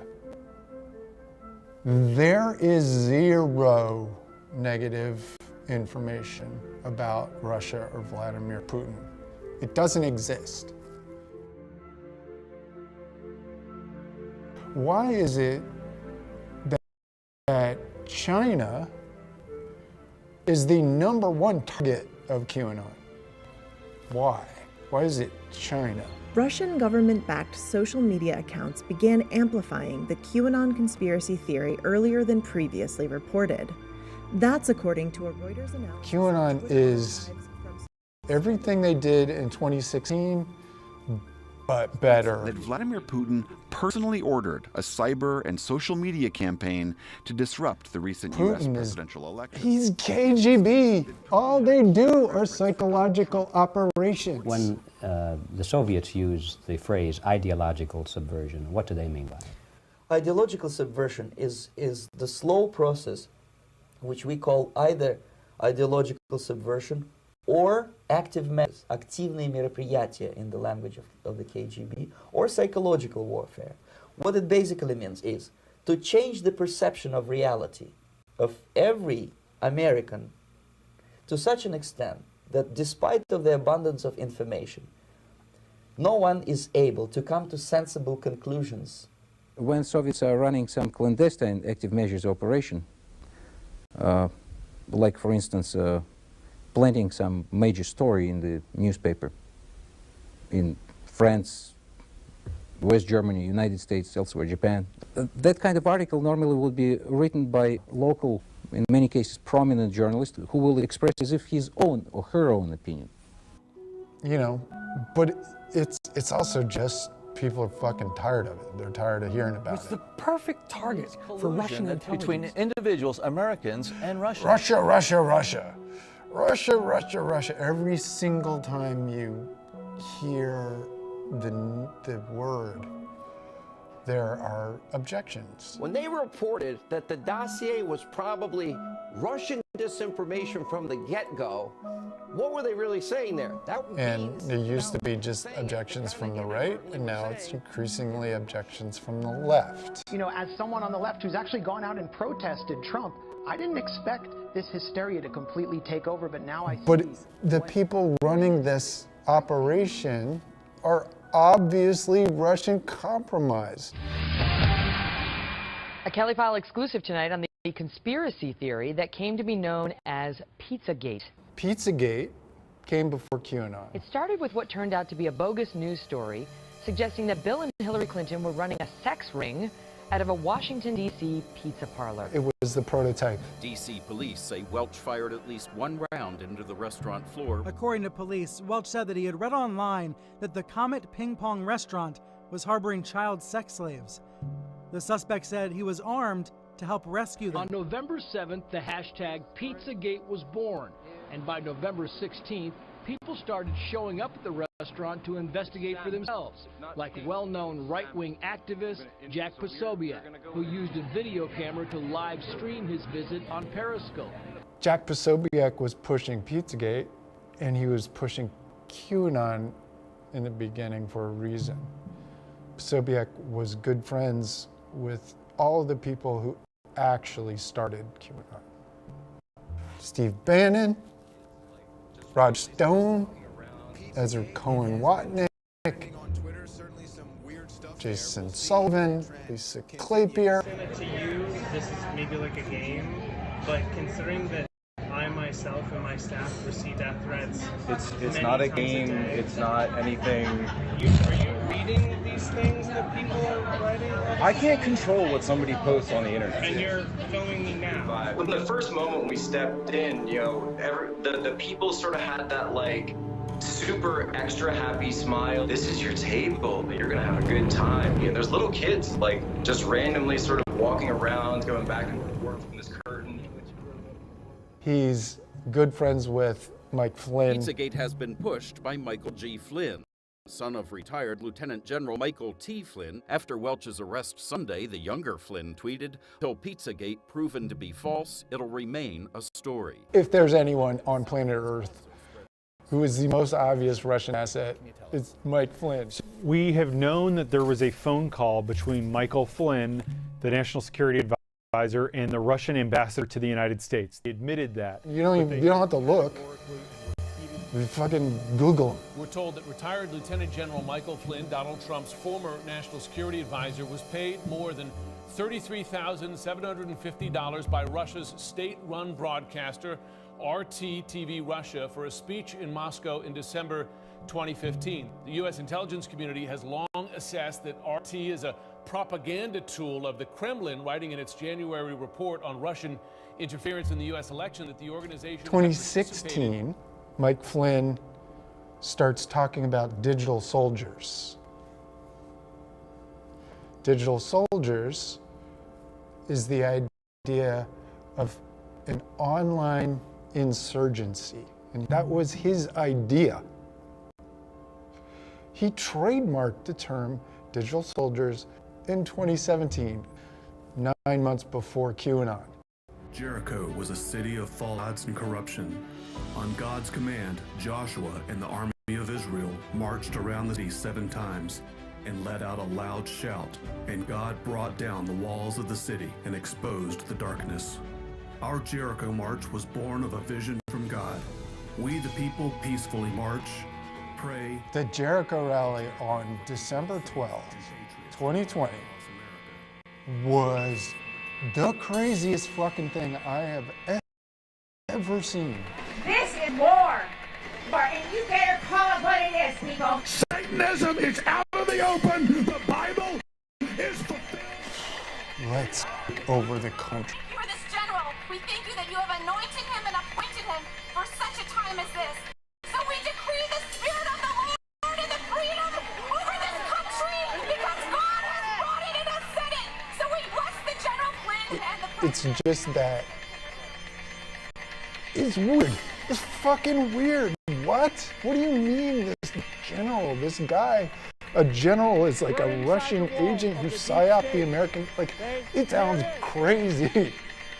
I sound crazy to myself saying it.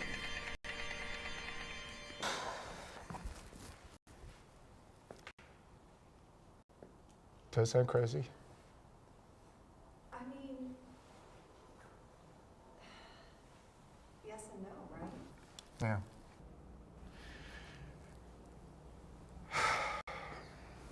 Do you feel like you could make another ARG game? No. No. It's too dangerous.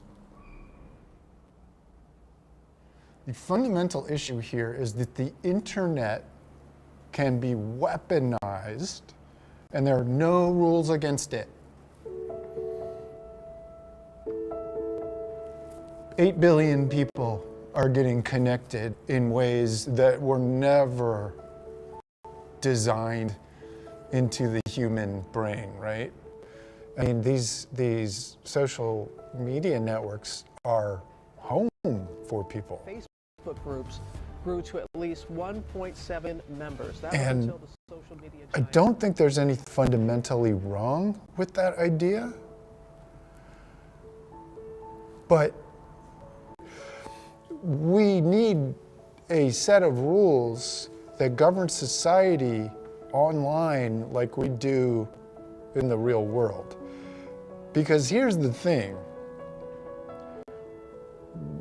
As a species, we are moving towards a digital existence. We just are.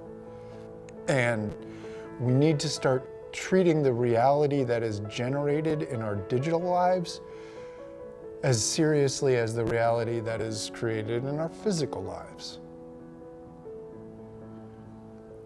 And it's a hard concept to get your head around because your digital life is sort of supposed to be a reflection of your real life, right? Like you take pictures of your real life and you put it on your digital life. But the reality is that that's not how it's evolving. And QAnon is the sort of metastasized version of what happens if you don't put rules in place. Because in QAnon, that digital reality,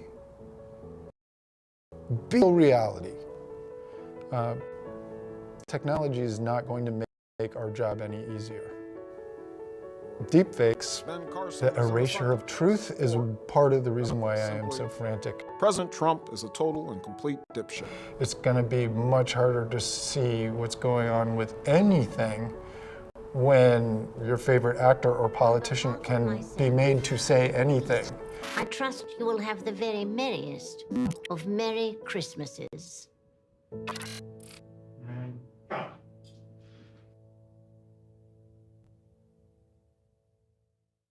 Haven't these people, like now, after the insurrection, seen the light, gone away, recognized No, no.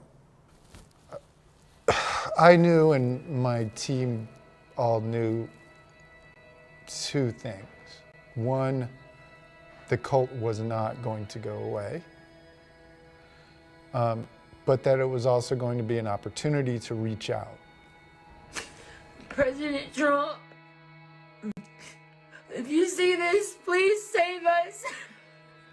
There's a woman in this video who really just cannot come to grips with the fact that Joe Biden is president. This is America. This is Just our can't land. conceive of it. It doesn't make sense. Please, President Trump. And her story is replicated millions of times. There are people just fucking confused because the world doesn't make sense to them anymore. I'm in great mental health, aside from what the mainstream media tries to say. I'm not deranged, unfortunately. I was just thinking, like, what if this person knows that none of this stuff is true and they're just messing with people? So I knew when I started that it was not going to be able to make a difference on my own. So I made as many friends as I could who knew what this was, who could see the harm it was doing and wanted to help. Hi, my name is Jim Stewartson. I'm the founder of the Thinking Project, an organization devoted to helping the victims of undue influence and their friends and family. We've got technologists and researchers. So this is our Twitter.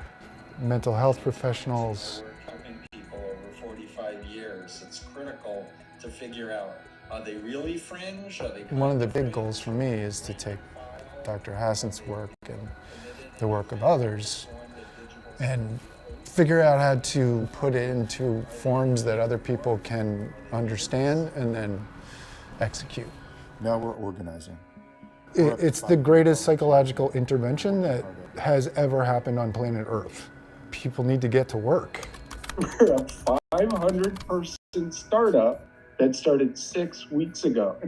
I'm here to tell you, as somebody who has done a lot of startups, it's just incredible. And the reason is because... Do you have one son? I have 3 sons. 3 sons? 21, 18, and 16.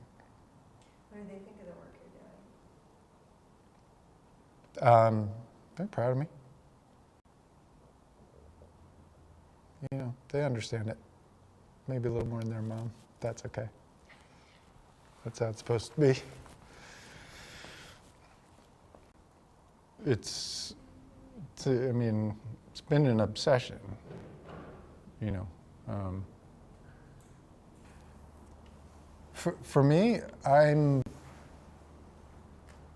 I charge really hard. I find something important to me and I just go. And like, I just don't know how else to deal with this, you know?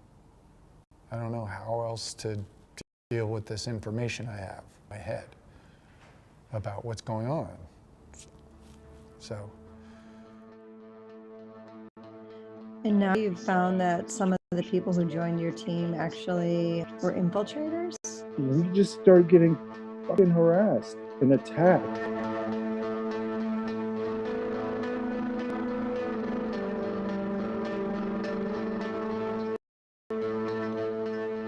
Smears that are designed to people like me seem nuts. They don't want me talking about Russia. They don't want me talking about the actual people who were behind Jim Watkins and Ron Watkins. And so I'm so stressed out that my fucking body, my fingers don't work to type. Like, that's what's going on right now. QAnon is just the beginning. I'm gonna show you some magic. And if we don't prepare for that,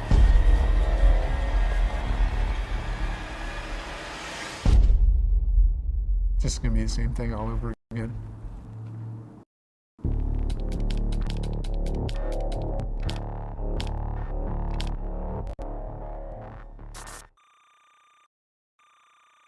Since this documentary was created, as predicted, things have gotten worse.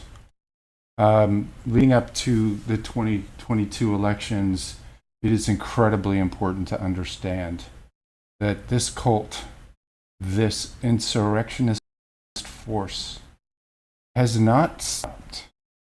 It has gotten worse. It has organized in much greater numbers. It has infected our school boards. It has infected our election systems. They're going to disrupt it in any way they possibly can. So I am asking you, please, understand what this is. Resist it and know the truth. Because if we do not understand who's doing this and why, if we don't get to the root of the cause of all of this chaos in our country, it will get worse until our country is gone. Please share this video if you found it of value.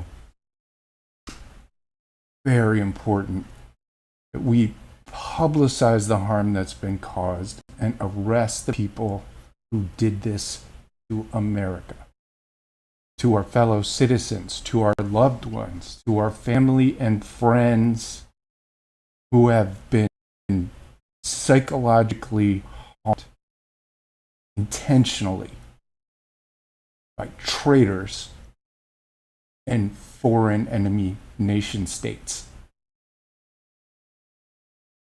Arrest Mike Flynn.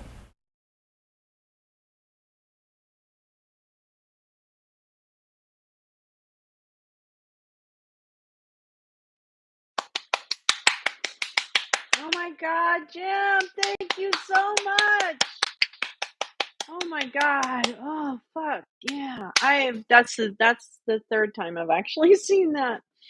That's so good, Jim. I have so many questions, which I know you may or may not want to answer, which is fine, darling. No problem. But I am going to put the little link in so that Jim, if you want to come up, Gal, anyone, insider, we got lots of smart people in this room. That's for ding dang sure. Yeah, it is. Yeah, it is. If you click that link, it's going to just bring you all right up here. But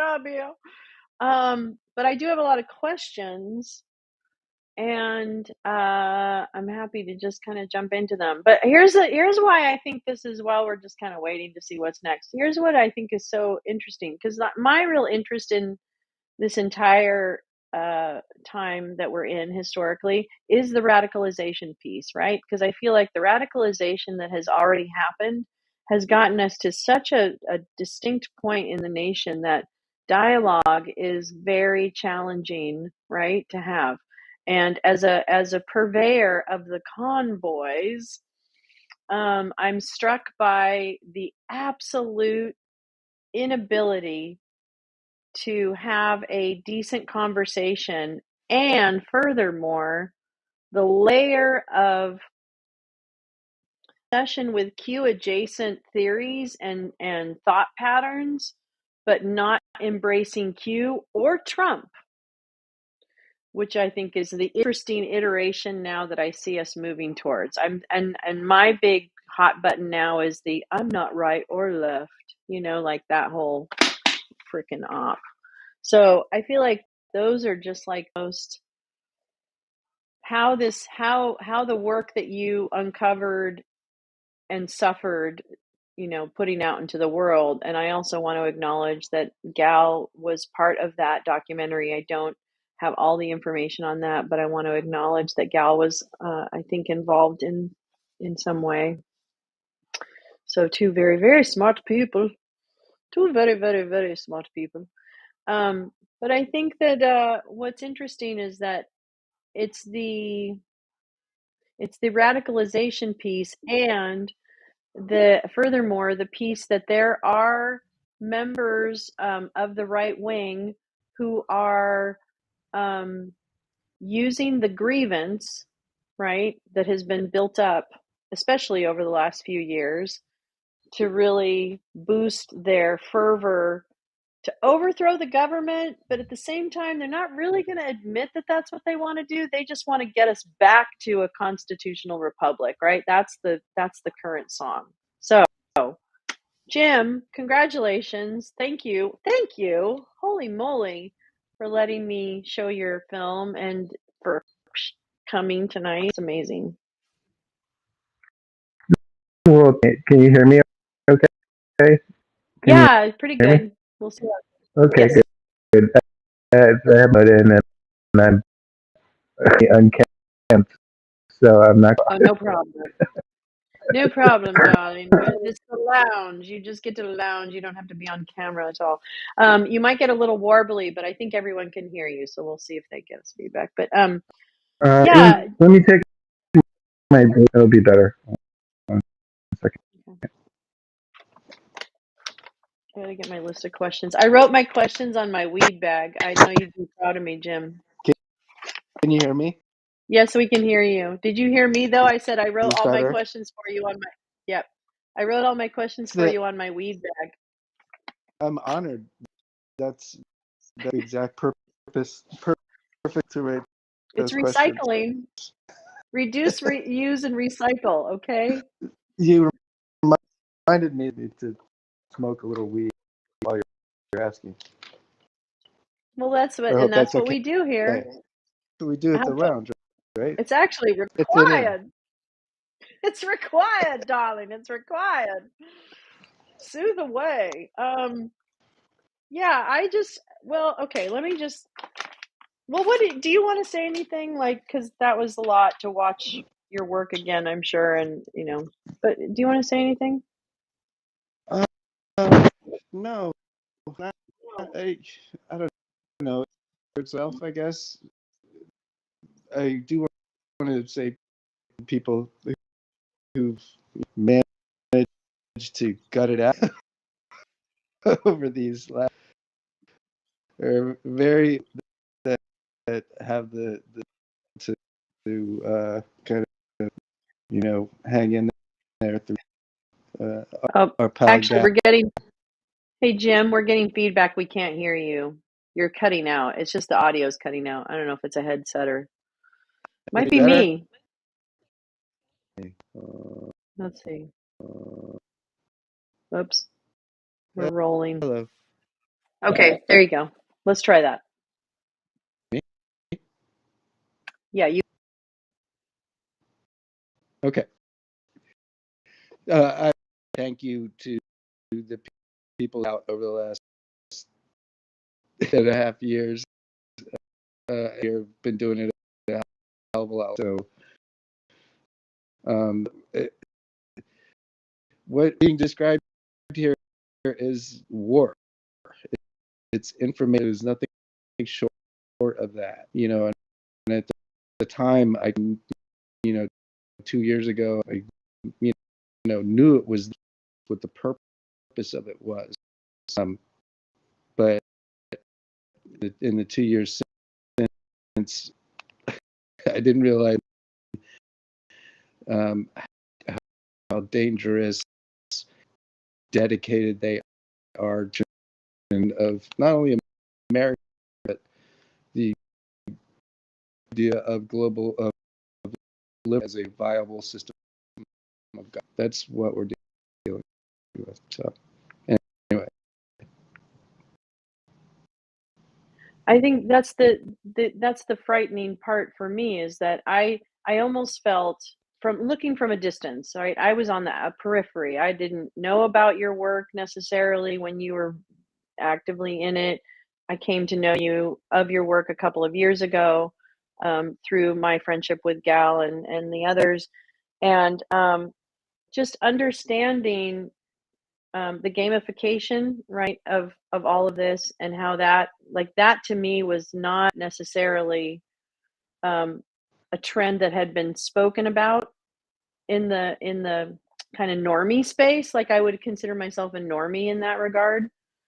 And now what I see, and then when Q kind of came out into the more popular ether and people spoke about it, and it was kind of like, oh my God, no, this is fucking ridiculous. And normies were like, that's stupid and ridiculous. And then it seemed in the normie space to kind of like subside, right? Like, I couldn't even tell you when, like after the election or whatever it is. But the interesting part was that it almost was then already parasitic, right, into like what we now see in the convoys with the chuds, and them adopting certain Q adjacent theories but not really attributing them to a Q thing. Like, that's ridiculous. They would never be caught dead, right? So it's, to me, it's far more it's so insidious now. Yeah, well, anyway. the Q, its followers, I don't want you to use or QAnon anymore. QAnon, we are a digital. That itself, because it knew that it was from an internet, and kids are fucking around with. Right. Holy shit! Is this Christo-fascism that it seems to have taken my answer, and what the fuck? It transformed us, so it couldn't be so. And it also stopped at the election because entire operation flipped, right? They didn't want it. Wait. Adrenochrome, fuck all that. What I want is to tell you that the election, because our only to keep this fucking puppet. Yeah. Oh, Jim, we're still losing your audio, unfortunately. Damn it. I'm so fucking mad. I bet you it's my weak ass I'm fucking trying to silly system. I'm trying to put, I'm gonna put where his You can words translate? and, like, Why don't well, I'm gonna translate robot Jim. I will. It's the derp state, Jim. It's the derp state. Let me log back in. I'll log back in. No problem. I'll be. Well, and I just want to also say that I was knocked off of Twitter by Cassandra 7 Simp, and it was related to, at one point in time, typing the hashtag free Jim Stewartson.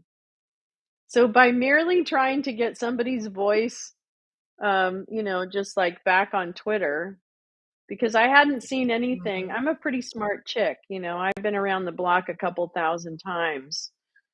I can pretty much tell, when somebody's pulling my leg. And with Jim, I was always looking for the drama, right? Like, everybody would come to me with the drama and try to get me taken down and all this stuff, which they did ultimately. And I'd be like, okay, so show me the drama. There was never any drama that I could see. And I was like, okay, well then I'm going to call bullshit, because frankly, you guys are actually trying to silence all the voices that I love, including my own. I really love my own. So I'm like, you can all go fuck yourselves. And I'm Team Stewartson. So there. Like, what the fuck? And what are you doing? How do I? What are you doing to take down Q? Okay, so what are you doing? Why don't you fucking do something about it instead of telling? And then another bitch, Amanda, whatever the turtle face is, she's like, on January 6th anniversary, she was like, hey, Travis, remember when I was walking with the January 6th people and I was like, there's no cops anywhere. And I'm like, well, then why didn't you do anything about it, you stupid cunt? And she was like, you're really mean. And, I'm like, oh my God, you guys, like, you didn't fucking do anything about it. So in my book, every time I get called a blue anon, you're a motherfucking blue anon, as far as I'm concerned. Anyway, so that's my Amanda Turtleface story. I think Cassandra's. I get them mixed up all the time, too. It's blonde hair and tits. That's all I can see. Which, I'm going to is stay a bad view. But anyway, Jim, please continue. Away from that. Just going to stay. entirely Yeah, what you're saying away from earlier the though subject. was that Can you hear me they've this time? moved away a little bit. It's not from great. John. It is. It's not great. It's not great. All right, fuck. Let me try this. There you go. I mean, Well, what use your Jim was balls. saying earlier is like it's still QAnon. They just like QAnon anymore. Not like it's like a dirty word now. Right. It's a lot of drag shows. It's a lot of transphobia. It's a lot of child sex trafficking happening lots of places, and that kind of stuff. So it's all these but are there? You can It's still all the trace them back same. to Q. Yeah, it's all the same. It's Yeah, all exactly. the same storyline. It's all the same like conspiracies and whatever. It's just it has a new and it's wrapped up in a burrito of election disinformation, right? And they eat it and then they shit it out and it becomes their raison d'etre. So their shit is actually their raison d'etre. It's amazing. It's my theory. It's a burrito. Wow. We're dealing with bad burritos here. That's what we're dealing with. There you go. That's your title of your next book, Jim. Better? No? Yes. So yes. Is it? Words. Sure. Okay. What I was saying was that debranded QAnon be QAnon anymore. It didn't want it to be patriots and digital. And part of the reason is when Trump lost the election, immediately on a dime switch to the big fraudits, and they had fucking paper Joe Von Pulitzer play around with, and they didn't need all that stupid shit getting in the way. Shit can Q on election day. I was like, RIP, and for various reasons, but largely it stopped. And like when converted QAnon to in order to democracy. And to That's redirect why QAnon got debranded. It got rebranded and basically sidelined. Yeah. Your mic's doing the thing again. I think it's your service. It might be. It might be. It's me. It's not you, Jim. It's me. Okay. It might be. Definitely bad burritos. It's me. I'll take the blame this time. I'll fall on myself. I heard almost all of it that time though. I did. And he has a headset on. I think he's basically doing he's basically outside my door trying to yell through because he's so committed to this space. I hope Chuckle shows up. Anyway. All right. Well, I have a question. Okay, here's my questions. You said something about proto. Go ahead. Maybe I should type instead of trying this. You can totally do better. that if you want to, and if you get frustrated, then you can come in and just talk however you want to talk, Jim. It's your call. You're the boss. I'll go. And I'll tell you. Okay, go ahead. I'm gonna go to the chat. Okay, great. All right, Jim. I'll see you. Thank you, Jim. Again, thank you so much. Oh my God, hang in there. You got a lot of friends that love you. So, all right. Let me tell you what my questions are. You had mentioned a proto in 2001. And I didn't know what else you could say about that. Did you mean a prototype for this kind of psyop or, that kind of thing? And maybe Gal, you probably know a lot of information or have something to say about that. And then the role of... I know what he's talking about for that, yeah. Okay. And then the other thing was we kind found of like it in the archives. Like the Wayback Machine. Oh, the Wayback In the Wayback Machine. Machine. It was like a website. I think it was Jack Ryan. Is that his name? Jack Ryan, who did American PSYOP, the podcast, that really popular podcast. You know what I'm talking about? Yep, I do know it. I think Jack Bryan. Yeah, Jim's writing that. There's a website that Jack Bryan found. And I'm just seeing what Jim says about it. I remember seeing it was in the Wayback Machine. There's a whole thread on Twitter. I'll find the link. And you know what I'll do, guys, is that I'll put the links to the documentary. I'll put any links that I'm able to get from Gal over the next couple days or whenever. I'll put them all in the comments of this video feed, and then you'll be able to come back and check them out if you want to. But and then how does Kiwi Farms factor? I don't understand. Like, I wasn't around for Gamergate. I didn't grow up on their net, all that kind of good stuff. But I keep hearing about Kiwi Farms, and I just don't understand what that is. Oh, in 2001, there was a perfect microcosm of Q. Wait, let's stop and talk about that. Okay, that's probably fossil. I don't know what that means. But what about Kiwi Farms, Gal? What is that? Uh-oh. Darn it. Kiwi Farms.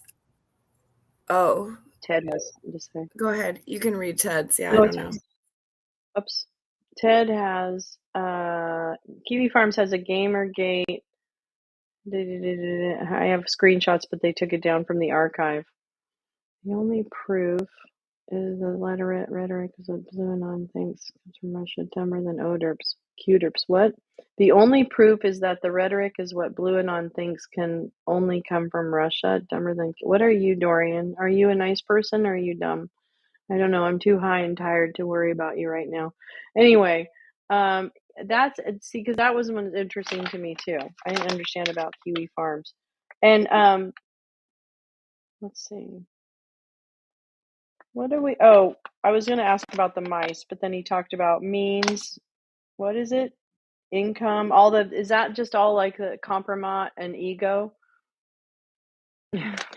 Oh, Dorian! Oh, hi, Dorian. Oh, are you jealous, Dorian? Are you jealous that you're not high too and that you don't have friends? But you know what? You came in and you're boosting my show. Isn't that awesome? Come on, sweetie. Come on, dance for mommy. Dance for mommy. Come on. You can do it. Dance for mommy. Come on. Come on. Come on. Oh, you're shy now? Are you shy? Oh, are you shy? Oh, no, you're not shy. You guys, wait, I'm gonna read it. You guys don't think. You only take people's words on things. That's sad. I'm sad too, Dorian. I'm really sad. I'm sad that we're gonna say goodbye to you. I think it's, you know what I think though? I think, thanks for the boost, bitch. I love you.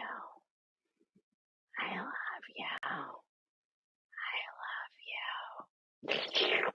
Thanks for dancing for mommy. Chud. Okay.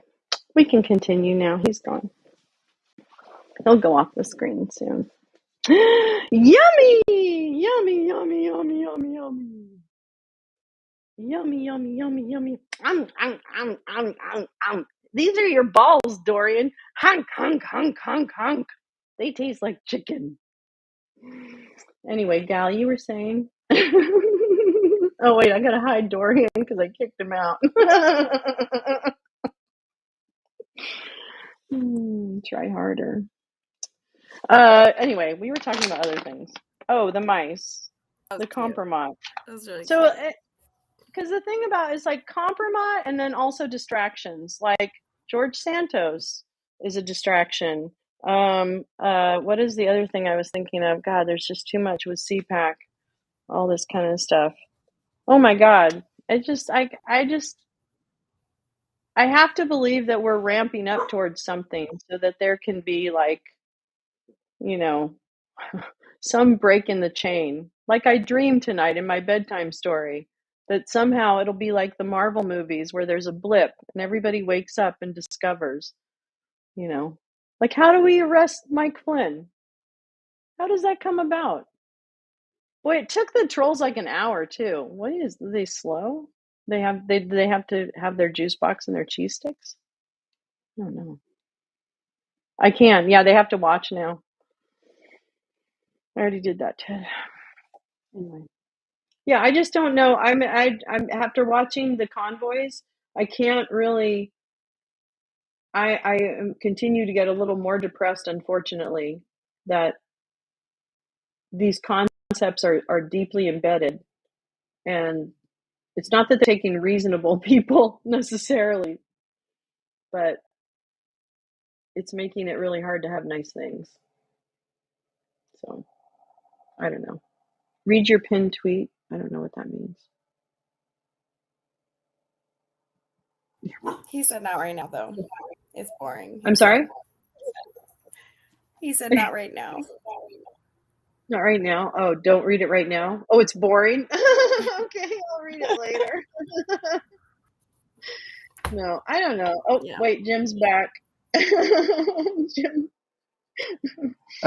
Jim, you didn't get a chance to yell at him. I'm trying it on my phone. Trying it on my phone. Is it any better?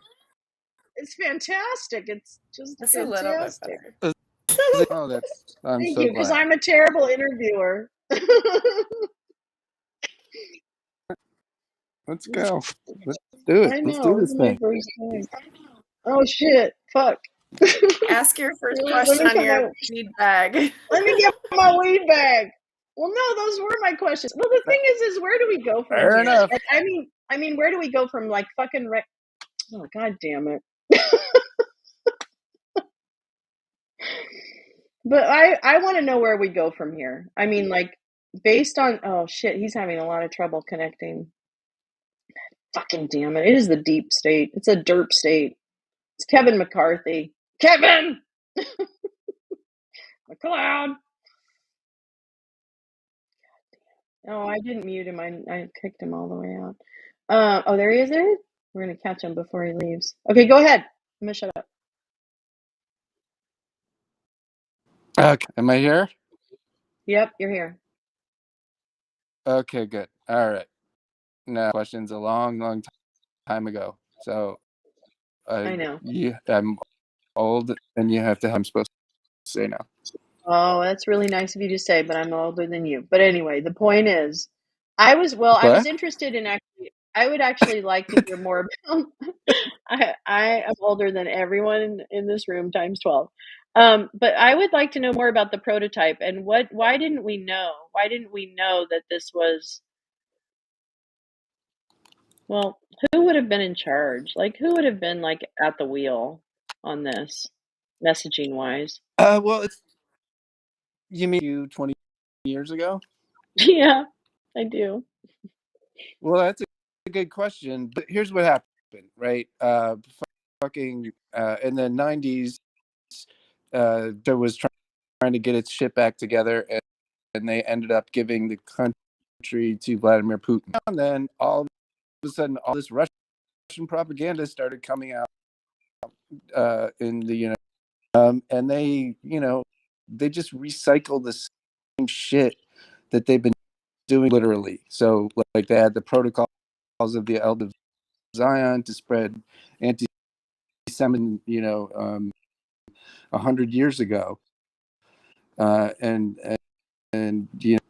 doing the same shit and testing different kind of different activity models, to put it in kind of game terms, right? Like the thing about Q was, well, this LARP, called the Q, literally. It was about patriots. It was about a mystery that the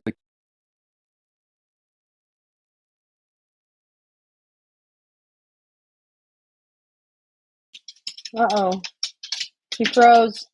Jim, you froze. It's about this mystery. I'm not going to lose this point. It's about this mystery. Don't. Oh, Jim. He's got a bad signal. That's what it's showing me.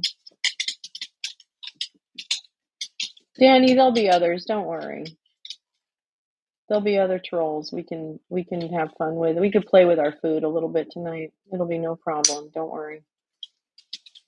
Derp state again.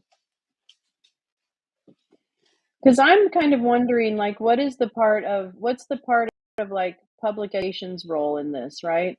Because I remember working in an after school program and reading an article about female tropes in gaming. And I was always I wasn't a gamer, right? Like I'm a fucking boomer. Like I'm the last year of the boomers. I did not grow up with computers. I did not grow up gaming or any of that. So it's foreign to me. And my daughter gamed a little bit. But it was just this article that this woman wrote, and I'm curious to ask Jim about it because I think it was kind of a seminal article in the discussion on games and women in games. And it was about tropes, women tropes in gaming. And I remember she got like a ton of flack for the article and all this stuff, but I didn't really follow it that closely because I wasn't part of that world. And it was the after school program, but the girls that we had in the after school program, they didn't really game that much. So it wasn't really gaming didn't factor into the after school programming that we were doing. We didn't have those discussions. I was just talking, Jim, about when I was working in after school programming in social justice, I remember reading this article by this woman author, a woman journalist, about women tropes in gaming. I really don't remember the year, but I just remember that this article seemed to trigger something in a lot of people about those tropes and about what women, and it was, I don't know, I just remember that. It stood out in my mind, and I don't know if that was an article that was in your purview or if that part of the Gamergate or part of the, anyway, I'll just shut up.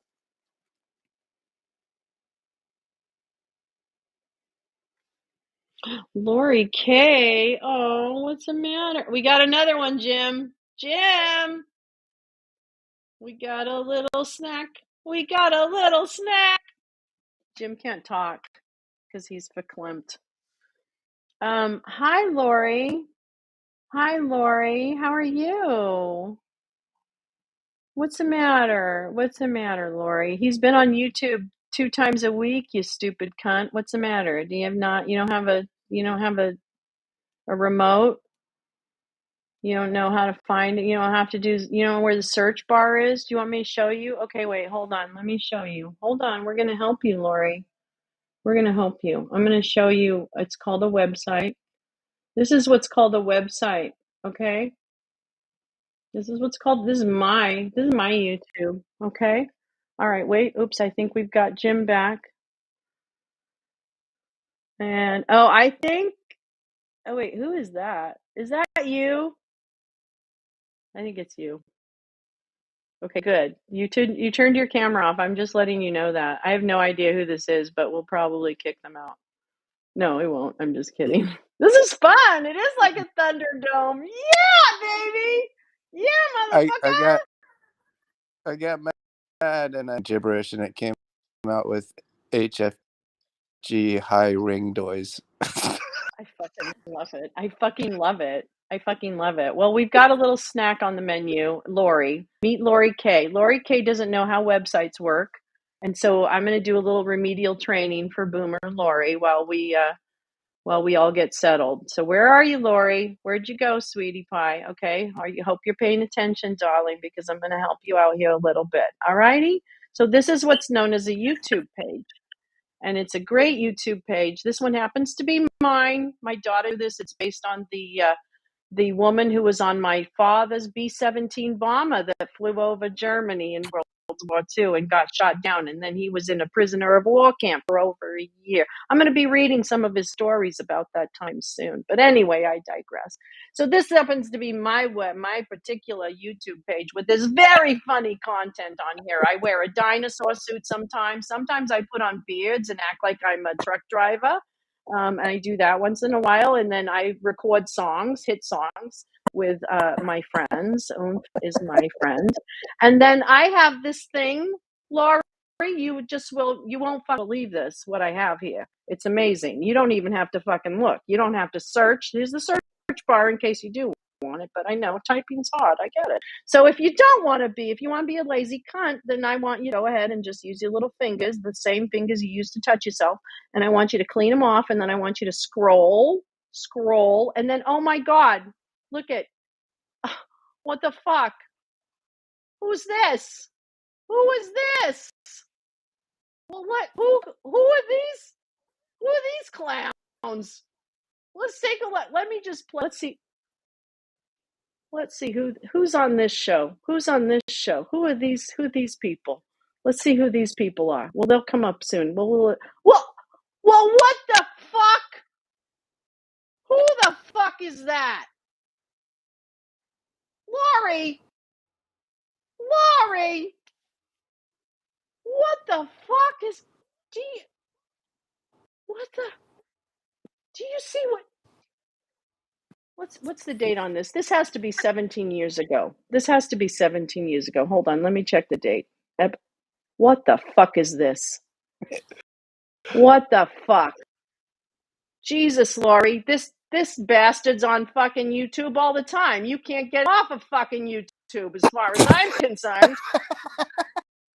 All right, Laurie, goodbye. Thank you. I'm going to let you stay because you stopped talking because you didn't dance for mommy. Anyway, all right. That was fun. Yummy. Nom, nom, nom, nom, nom. Okay. I'm going to All shit right. you out. Ready? I'm going to shit you out later on, Laurie. I'm going to poop you out later on, Laurie. Anyway, when go you ahead. got disconnected Can you before, hear you were me? talking about Yes, we can hear you. In 2001, they were the mystery that the Q website was creating was what? Yes. What was the mystery?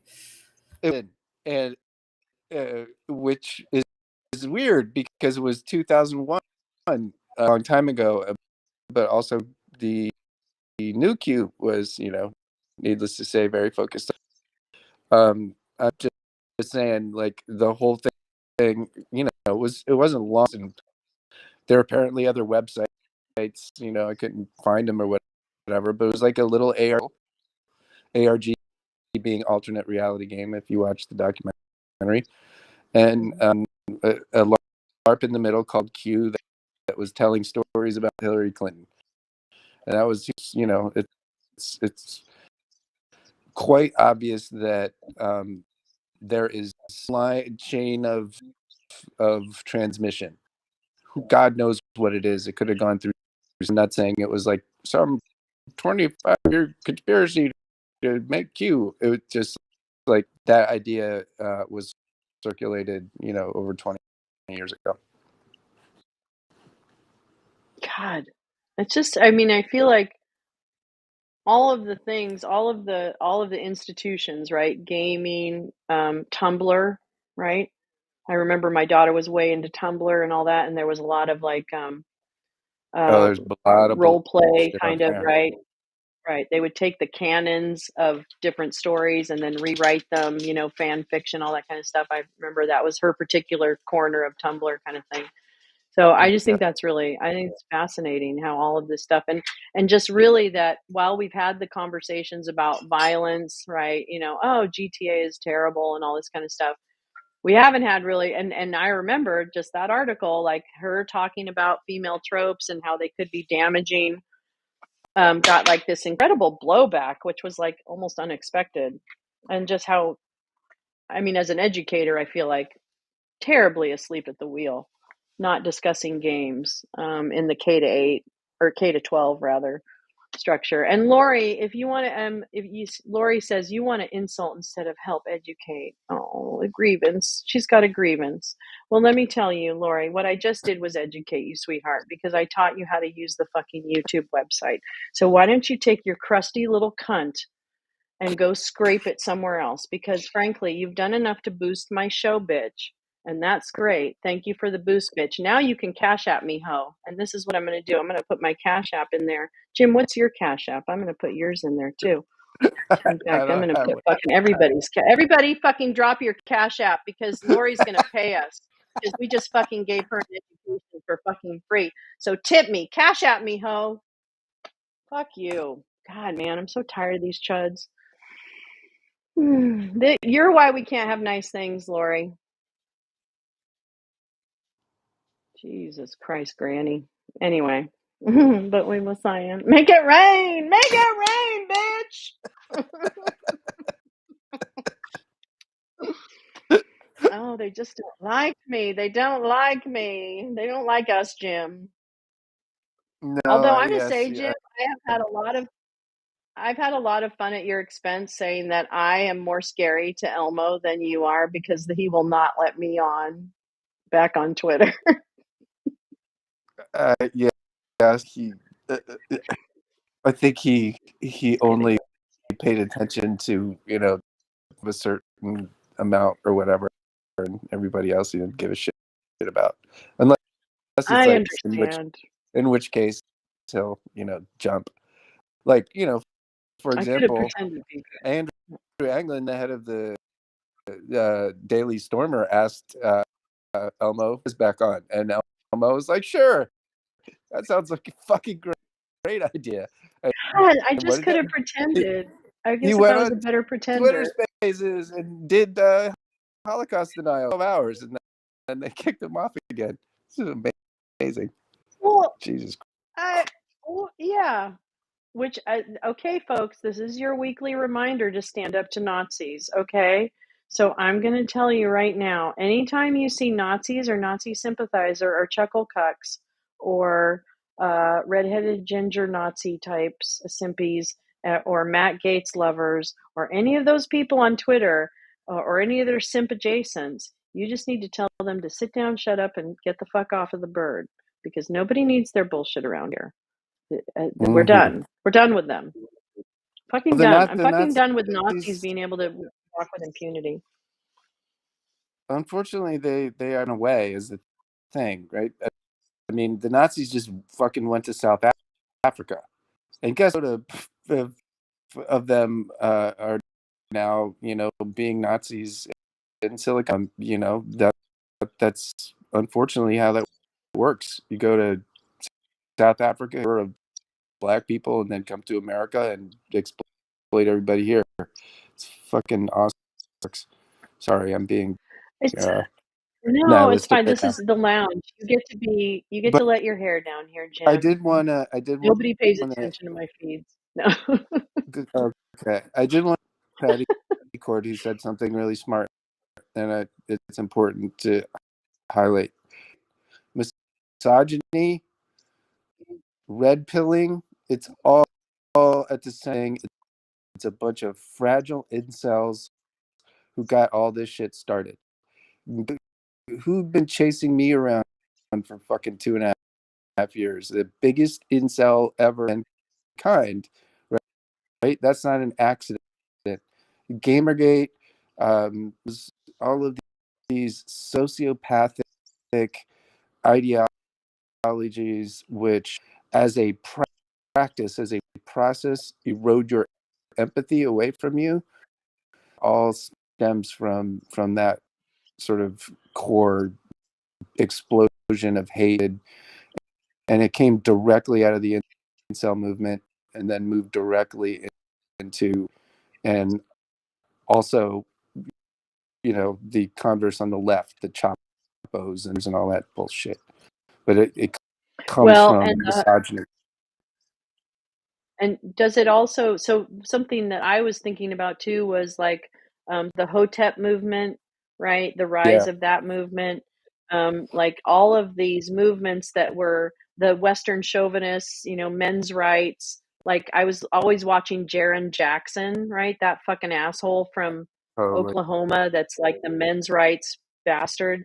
And like, just like all of these little micro movements, I mean, not that they're micro, but you know what I mean, in the big scheme of things, these micro movements, like in coming together and finding each other. And even though they may not like each other, like they found common ground, right? And then they finally had the numbers to do something.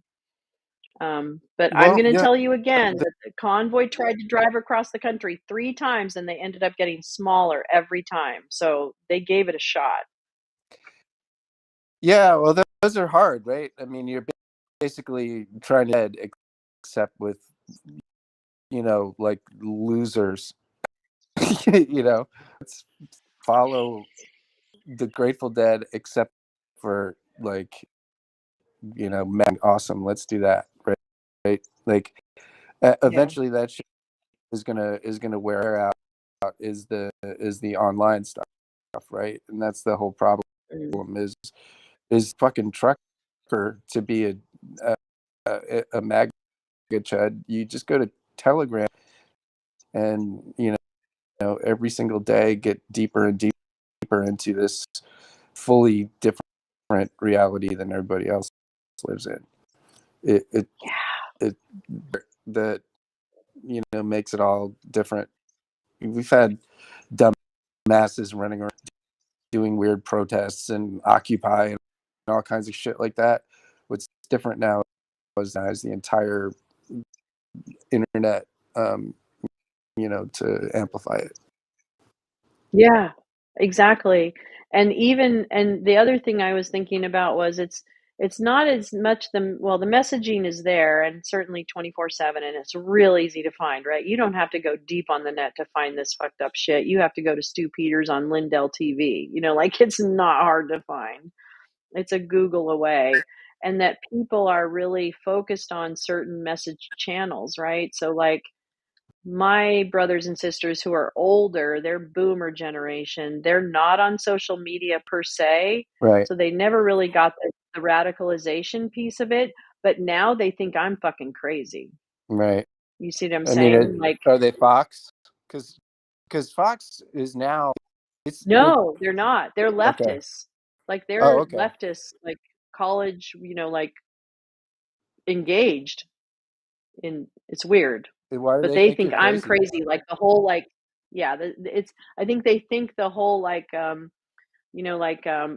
Flynn's angle, the Manafort, the radicalization of Christianity in terms of agreeing to overturn Roe and to support Trump in order to overturn those kinds of collusions.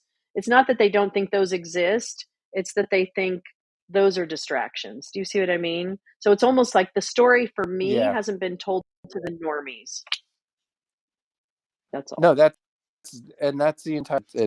My whole project really is trying to the normies to understand what's happening to them, right? And explain that to the entire world right now. I just need somebody in the fucking press or somebody in the government with some balls to say, look, America, you're not crazy. Your goddamn sister by propaganda and psychological operations. Here's what's happening. Here's what's true. Here's what's happening to your family and your friends and everybody else. It is not a figment of your fucking imagination. Like we're all they're on us where 30% of the country isn't literally planet and literally wants to kill the rest of us, right? Exactly. Right. Sorry, rant. And they think we're irretrievable, right? They think the left, what they call the left, is irretrievable, right? That we we're are fully beyond and that dehumanized. We're dehumanized. Exactly. Yeah. Mm-hmm. And what must happen is they must take over. They must take back the government, but they won't admit that that's actually overthrowing the government. This is the part I can't quite get them to understand. Right. Well, you see, they have all kinds of tricks that they tell themselves. 1776. It's a crusade. Yeah.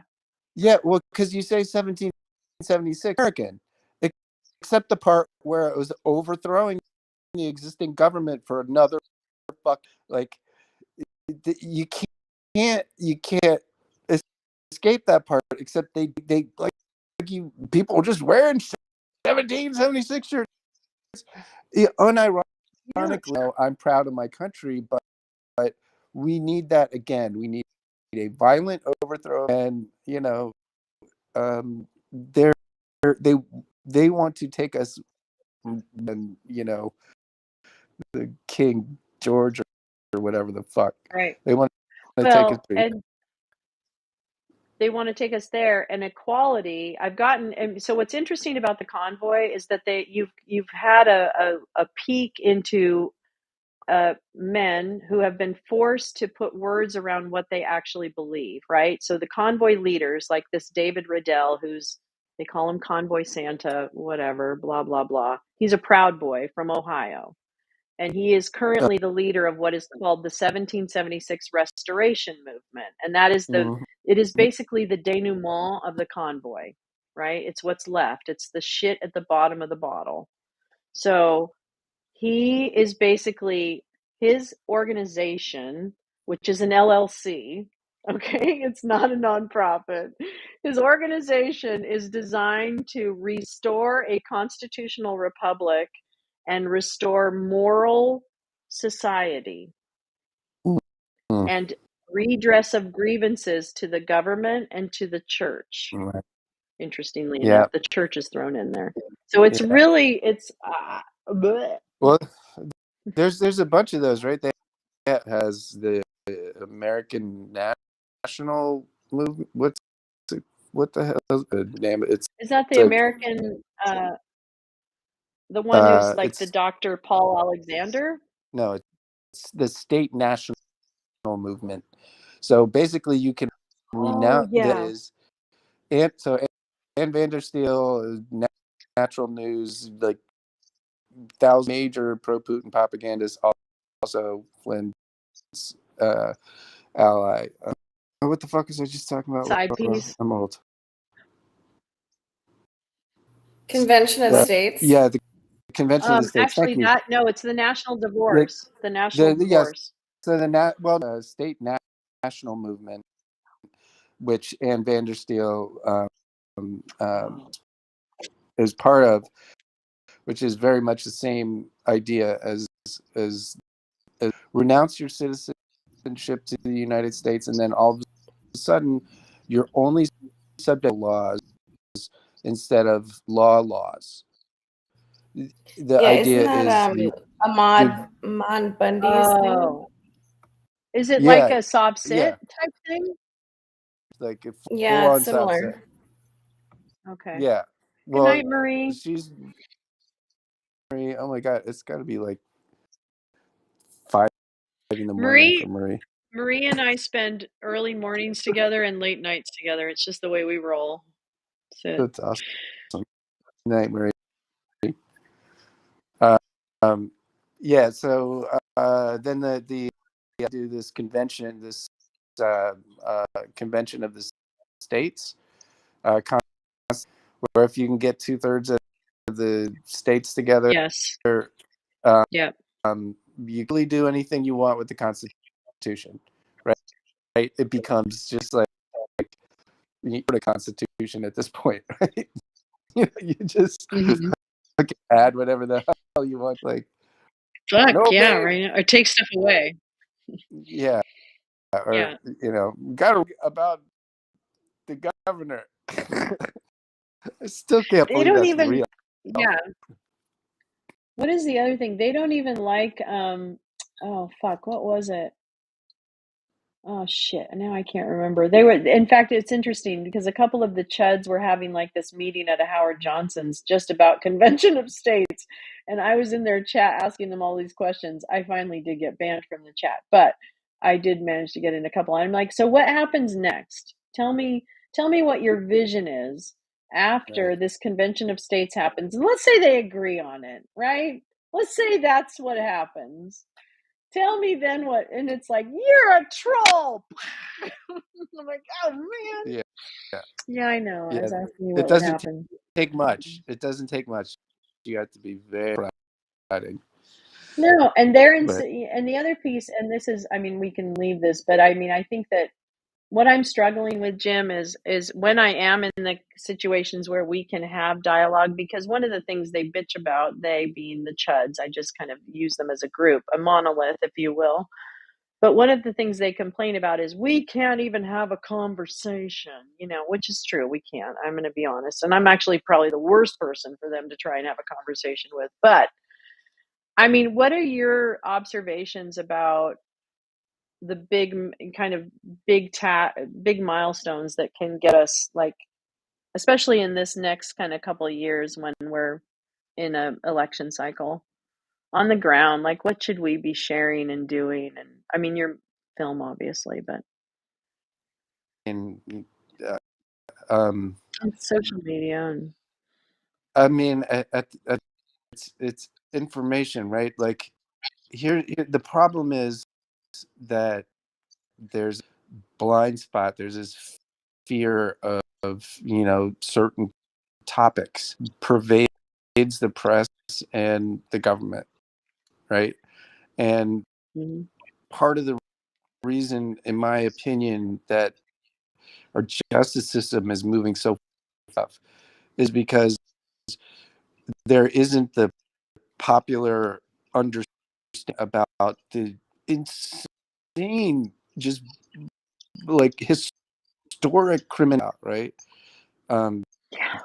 It we just don't have that. So part of my project right now was just get enough people to understand, somebody with some fucking power, these people, right? Which hopefully then catches on, and we get some. I don't, with my skill set, that's the place I feel like I can be most helpful is doing suck in all this information, process it to the best of my ability, and explain it to people.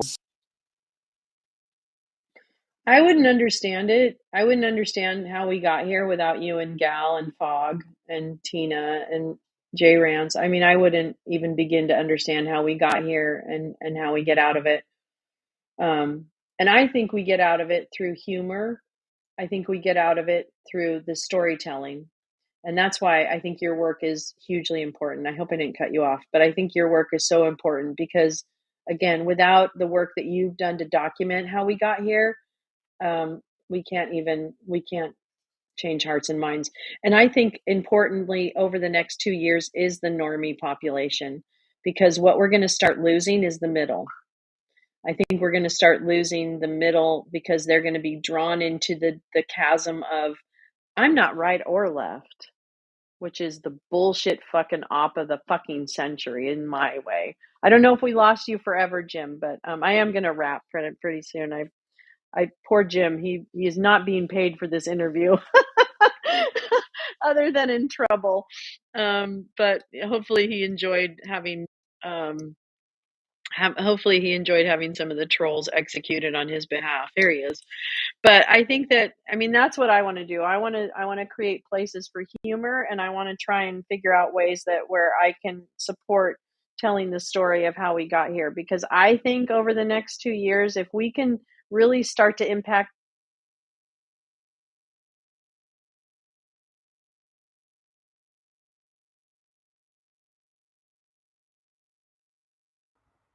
God, fucking deep state. Anyway, so I think if in the next 2 years we can focus on really getting to the normies and getting to the center, who are really struggling right now and being drawn into this stupid motherfucking mind fuck called I'm not right or left. I fucking hate that. All right. And I'm attacking it head on every time I hear it. So I don't know. I'm just mad. I want to do my MAGA makeovers too. I want to fly around the country and bring families back together. God Totally. damn it. Is it not? I just really want to do that. I'm probably the wrong person because they all hate me, but I don't really care. I mean, the reality is, right, we all have to fucking do it. And part of the reason, like in the movie, why I tried to start that group is because we have to get enough people understanding how to actually help somebody who's in a cult, as opposed to dehumanizing yourself in their eyes as opposed to, making all of the normal intuitive mistakes that everybody would make when they're confronted with somebody who hates their guts all of a sudden out of the blue and all of a sudden is saying all this crazy fucking shit, right?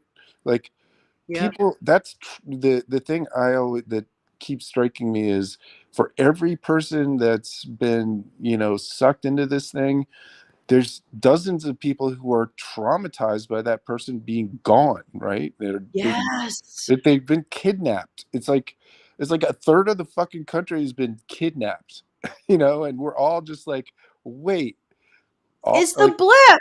It's the blip. it just it's like we're just ignoring this very simple fact that all these people were hurt by propaganda. They were traumatized by fucking psyops, and why can't we just admit it? If we could just do that, then we have at least some sort of chance. So that's my closing thought. I love it. I love it. That's what you did it, Jim. You wrapped it so beautifully. Oh my God. Cool. Wow. I'm pretty feeling pretty fucking fancy right now, yeah, guys. I'm just telling you right now. This was a lot of fun. I'm going to try and make another movie so that I can have you back on. No, I want you guys to come on again, but you guys work so hard. I know you've already enough already, but I'm delighted. No. Anytime, Lolo. Anytime. Oh, I'm Let's delighted. do it. I'm so honored. Of course, I love Gal so much. She's my bestie, IRL. I love her. She's just one of the most amazing people on the planet. So, and you are too. All right. Well, I'm going to wrap it, you guys. Let's go out there and fucking fight the Deza, man. Fight that fucking Deza. Eat the trolls. Make them dance for you. Make them dance. Don't leave them. Don't let them leave without a dance. Thank you to Jim Stewartson, one of the heroic voices that are going to help us get through this motherfucking saving democracy.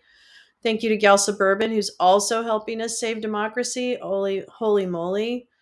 Yeah. Any last words, Gal? She's probably like, I have things to do. Good night, Jim. Good night, Gal. I love ya. I love ya. I will be back on. I actually might be back. Oh wait, he's back. I might be back on tomorrow because we might have the little. Oh no, there he is. Oh, good night, Gal. I might be back on with the little old whatchamacallit, CPAC. I'm, because I have a bedtime story for you. Oops, he's gone. That's okay. Bye, night, Jim. I have a bedtime story for you. Don't forget the link to the bedtime story. It's in my videos. There, Gus is saying goodnight to you too. He loves you. Gus loves you so much, and he wants you to have a really good weekend. Samwise wants you to have a good weekend too, but he's really busy licking his balls over on the other side of the room. So some people lick their balls in front of you. Some people lick their balls across the room. That's okay. I love you. Good night. Good night, night. Yeah, good night, Gus. Oh, Samwise is finished licking his balls and he'll be joining the party. All right. Good night. Good night from the lounge. Drive safe. Hopefully you're not driving.